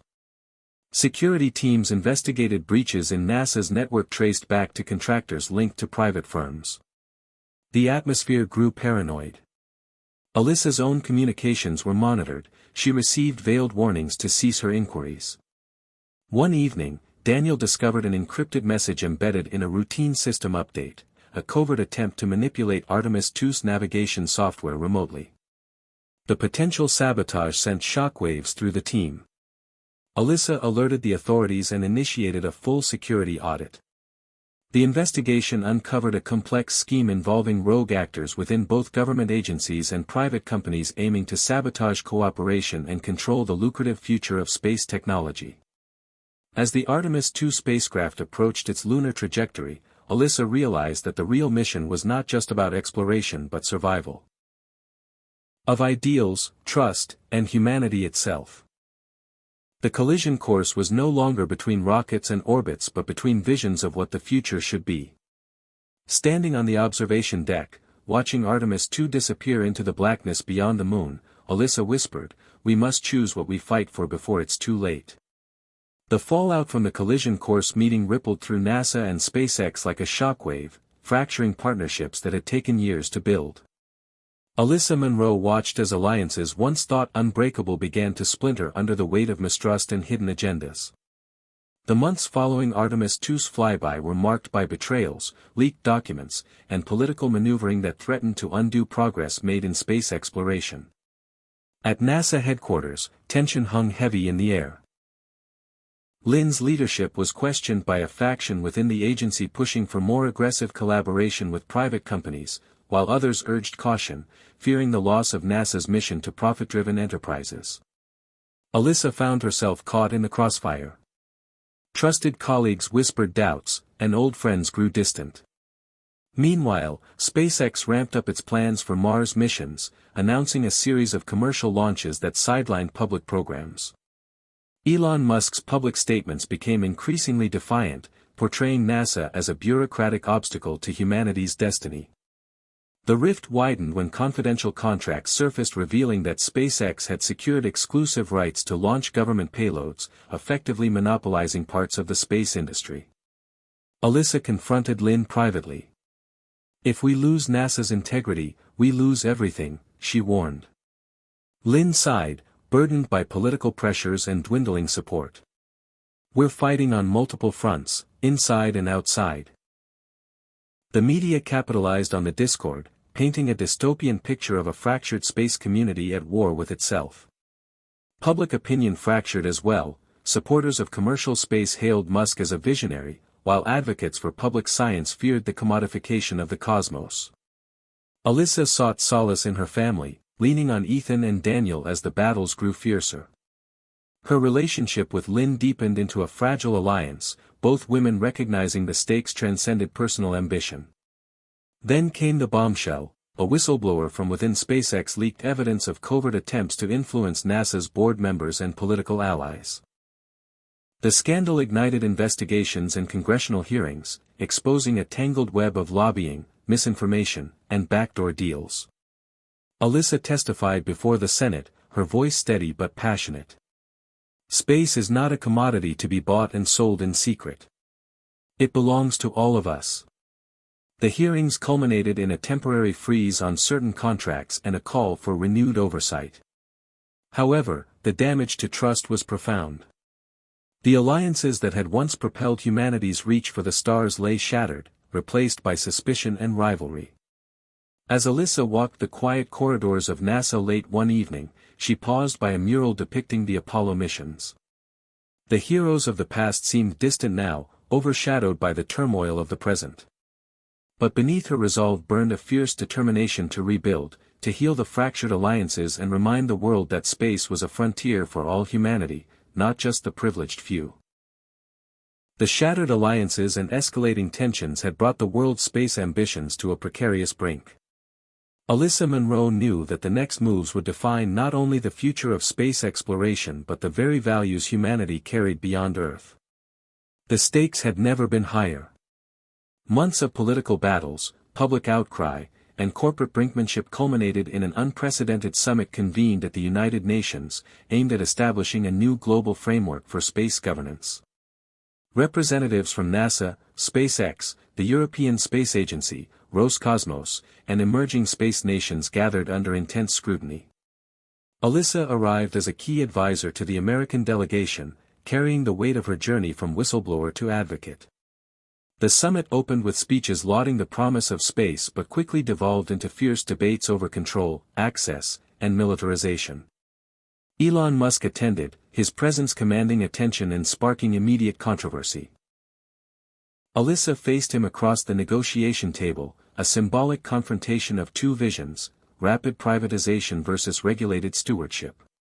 The discussions dragged on for days, with tempers flaring and fragile compromises slipping through fingers like sand. Alyssa proposed a bold new charter emphasizing transparency, shared scientific data, and protections against weaponization, principles born from her battles with Project Chimera and the Shadow Wars. Some delegates embraced the vision, inspired by the collective spirit of exploration. Others resisted, wary of restrictions on national and corporate ambitions. Late one night, as negotiations seemed to stall, Alyssa met privately with Lin and a few trusted allies. "This is our final stand," she said. "If we fail here, the chaos continues, divided efforts, secrecy, and potential conflict." Lin nodded.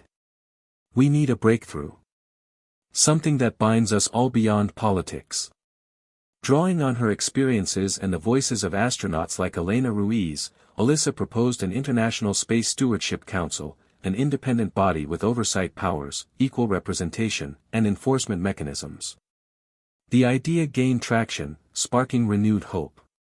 Yet, resistance from powerful interests remained fierce. Elon Musk publicly criticized the proposal as bureaucratic overreach, threatening innovation. Behind the scenes, lobbying intensified, deals were struck, and pressure mounted on delegations. Alyssa felt the strain deeply but refused to yield. She reminded herself of her mother's words about courage and sacrifice, of the families and pioneers depending on her.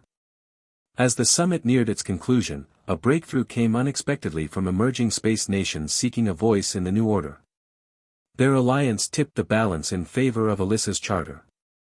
In a historic vote, the International Space Stewardship Council was established, promising a new era of cooperation and ethical exploration. The announcement was met with applause, tempered by cautious optimism. Alyssa stepped onto the podium to address the assembly and the world. Her voice carried the weight of her journey. "Today, we choose unity over division, transparency over secrecy, and humanity over greed. Our future in space depends on the trust we build here on Earth." As cameras flashed and delegates rose in ovation, Alyssa felt a profound sense of accomplishment, and a reminder that the journey was far from over. The final stand had been won, but the real work of safeguarding the stars had just begun. The establishment of the International Space Stewardship Council marked a turning point for humanity's exploration of the cosmos. Alyssa Munro stood at the forefront of this new chapter, her journey from whistleblower to visionary culminating in a legacy that promised hope and responsibility. The months following the Council's creation were filled with intense activity as policies were drafted, oversight mechanisms implemented, and international cooperation deepened.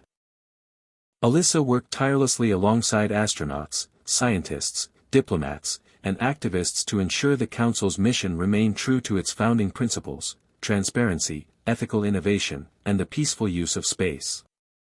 At NASA, the atmosphere shifted.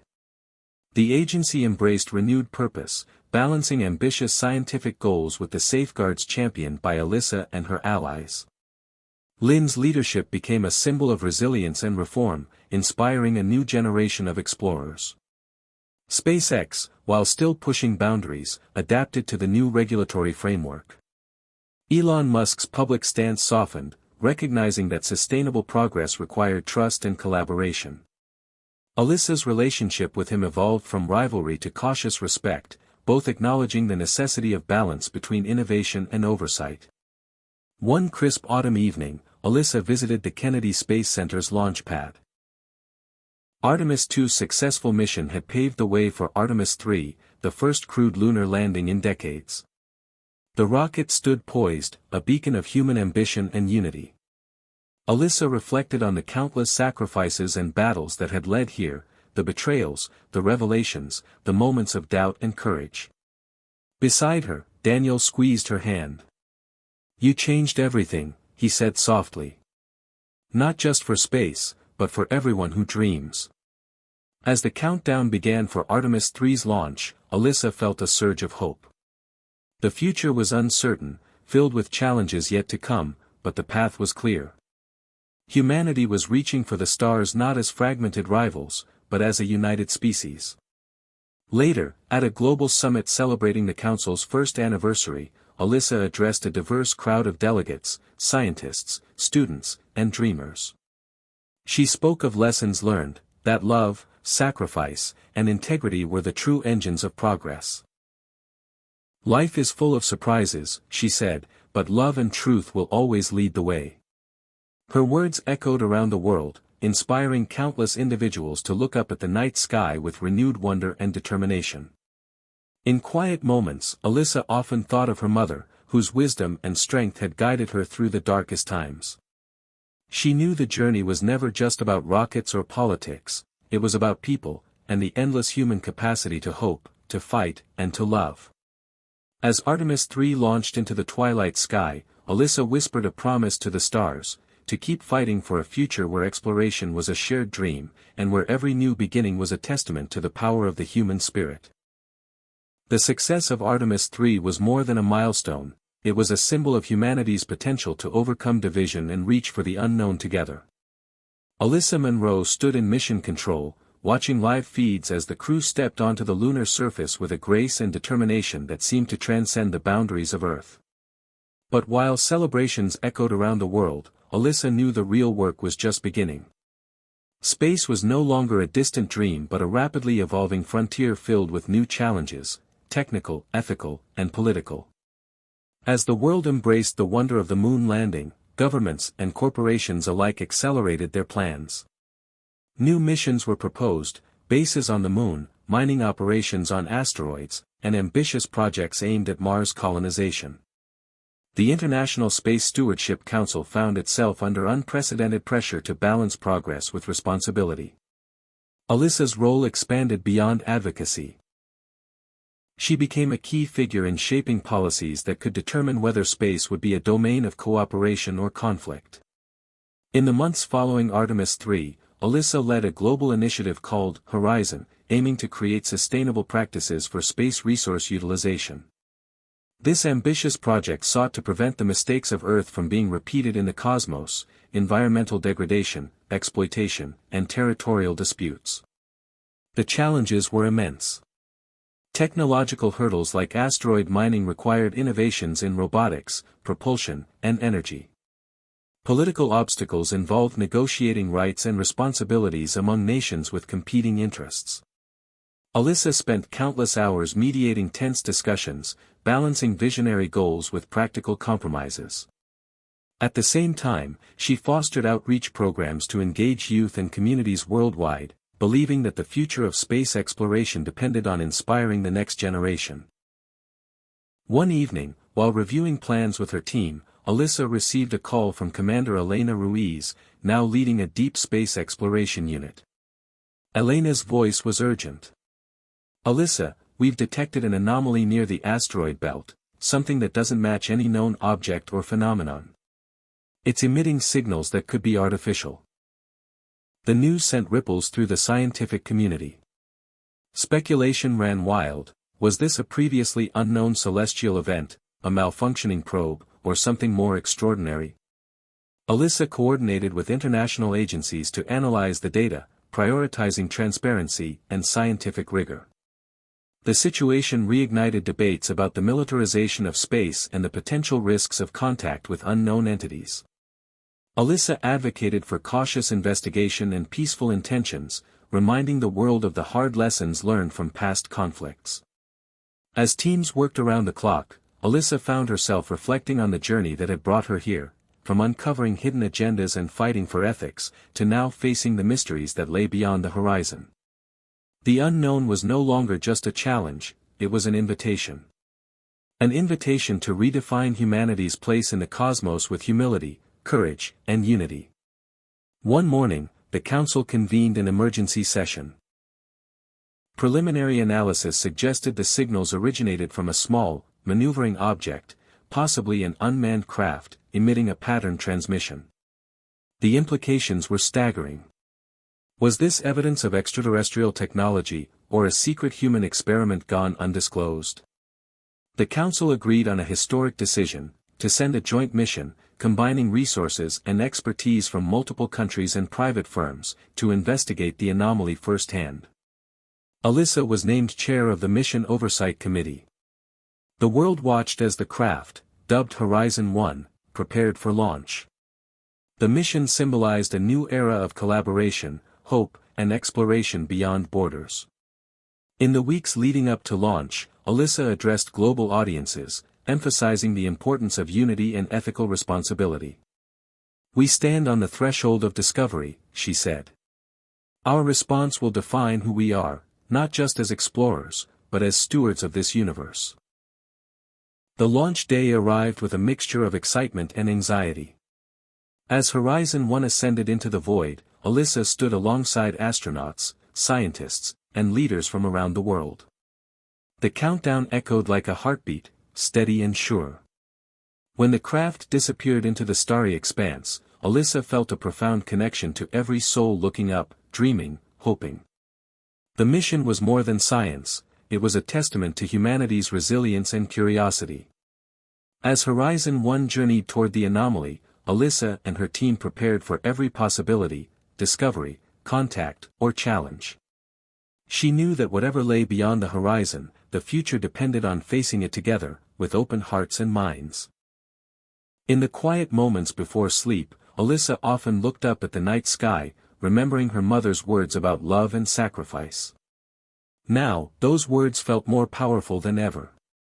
The horizon was vast and unknown, but it was also a place where humanity's greatest hopes could take flight. And Alyssa Monroe was ready to lead the way.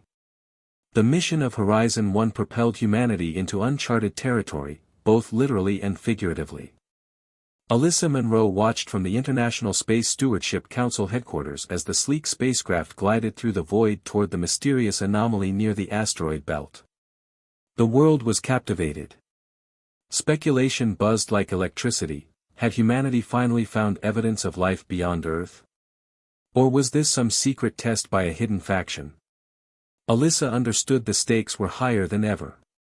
The public's hope was tinged with fear, while governments grappled with how to respond to the unknown. As Horizon 1 approached the object, onboard sensors relayed stunning images, an intricately designed craft, far more advanced than anything Earth had created. Its surface shimmered with iridescent panels, emitting soft pulses of light that seemed almost alive. The scientific teams were awestruck, and Alyssa felt a surge of wonder mixed with responsibility. The discovery was a breakthrough but also a test of humanity's readiness. The council convened emergency sessions, drafting protocols for communication, exploration, and defense. Alyssa insisted on transparency and ethical conduct, wary of repeating past mistakes driven by secrecy and fear. Meanwhile, Horizon 1's onboard AI began decoding the signals, complex sequences that suggested a form of communication, perhaps even an invitation. The excitement was palpable. Alyssa coordinated with linguists, cryptographers, and scientists worldwide to interpret the messages, emphasizing collaboration over competition. But not everyone was aligned. Certain factions within governments pushed for militarized responses, fearing the anomaly could be a threat.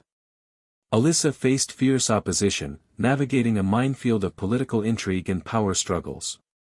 Public demonstrations erupted worldwide, some calling for peace and understanding, others demanding immediate defense measures. Alyssa met with Commander Elena Ruiz, who was scheduled to join the follow-up manned mission to the craft. Elena's resolve was unshaken. "We're explorers, not conquerors," she said. "This is what we were born to do." Alyssa admired Elena's courage, but the gravity of the unknown weighed heavily on them both. As Horizon 1 continued its approach, the anomaly responded, sending back more intricate signals, seemingly in real time. The breakthrough came when the AI deciphered a sequence resembling universal mathematical patterns, prime numbers, Fibonacci sequences, signifying an intelligent origin. The world held its breath. Alyssa addressed the global community, calling for calm and unity. This is a moment for humanity to rise above fear and division. To listen, to learn, to extend a hand of friendship beyond our world. The follow-up mission, Horizon 2, launched with an international crew led by Elena Ruiz. Alyssa watched the liftoff with a mix of pride and anxiety, knowing the mission's success could redefine everything. As Horizon 2 docked with the mysterious craft, the crew reported a surreal environment. An interior that defied Earth's physics, filled with bioluminescent flora and advanced technology seamlessly integrated with organic life. The exploration was painstaking and filled with wonder. The crew discovered artifacts hinting at a civilization that valued knowledge, peace, and connection. But time was short, Horizon 2's resources limited. Alyssa coordinated support, ensuring the mission had every chance to succeed. Suddenly, the craft emitted a holographic projection, a message not just in symbols, but in emotions and images. It depicted stars, planets, and countless beings reaching out across the cosmos, sharing stories of hope, struggle, and unity. The crew was moved to tears. Alyssa felt a profound shift within herself and across humanity, a realization that they were not alone, and that the universe was a tapestry woven with countless threads of life and experience.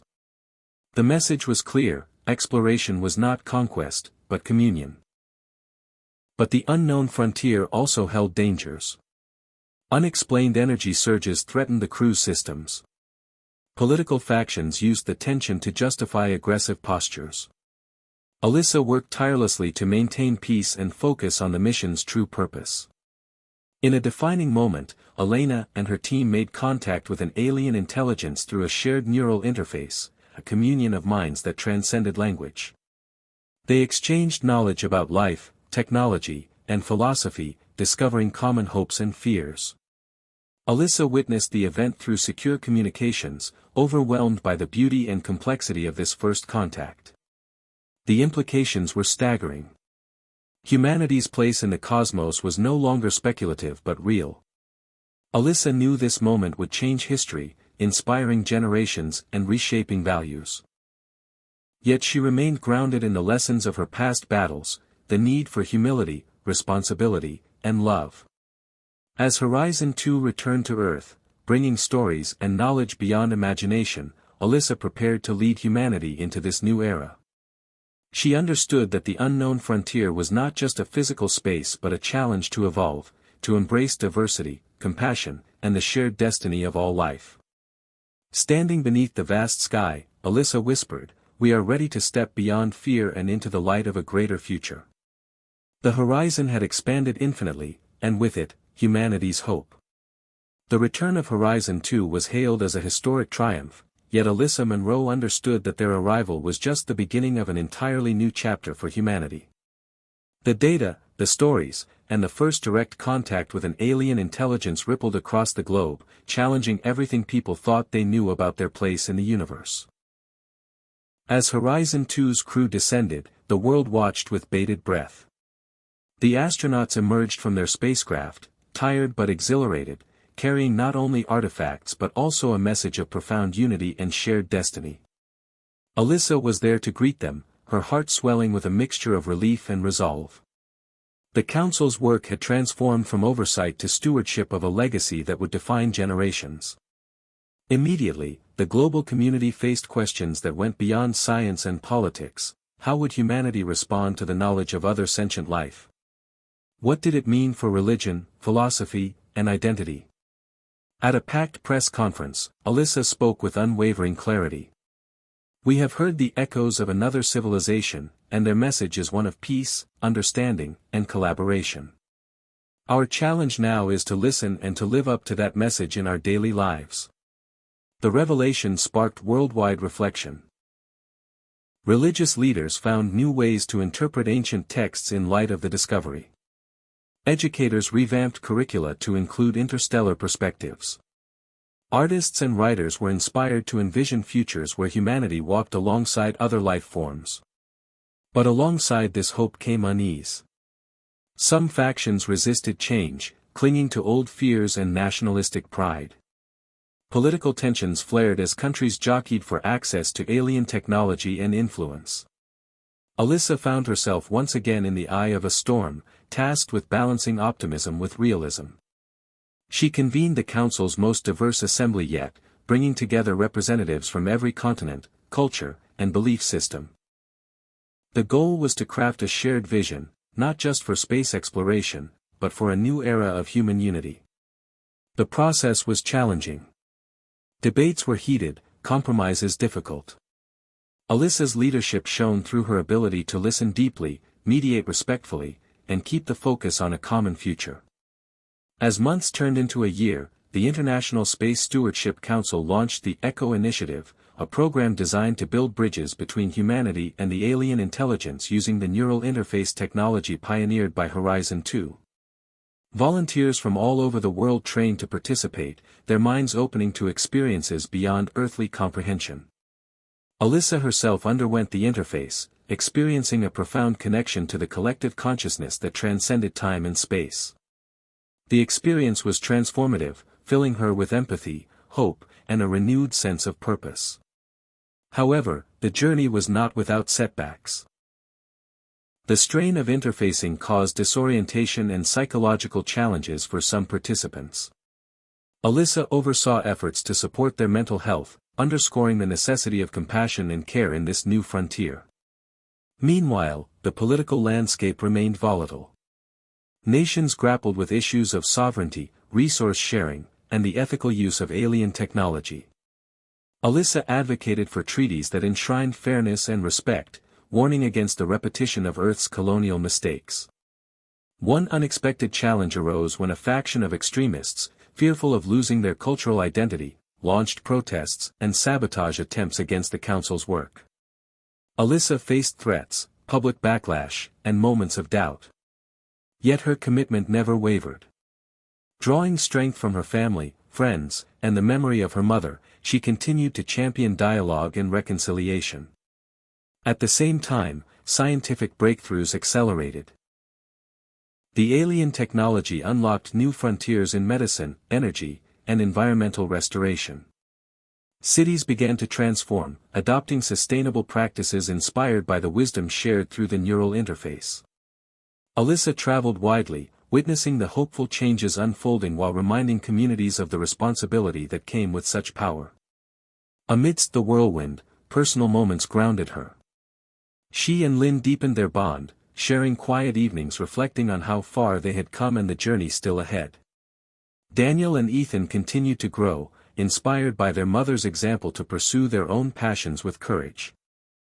One evening, after a council meeting, Alyssa stood outside under a starry sky.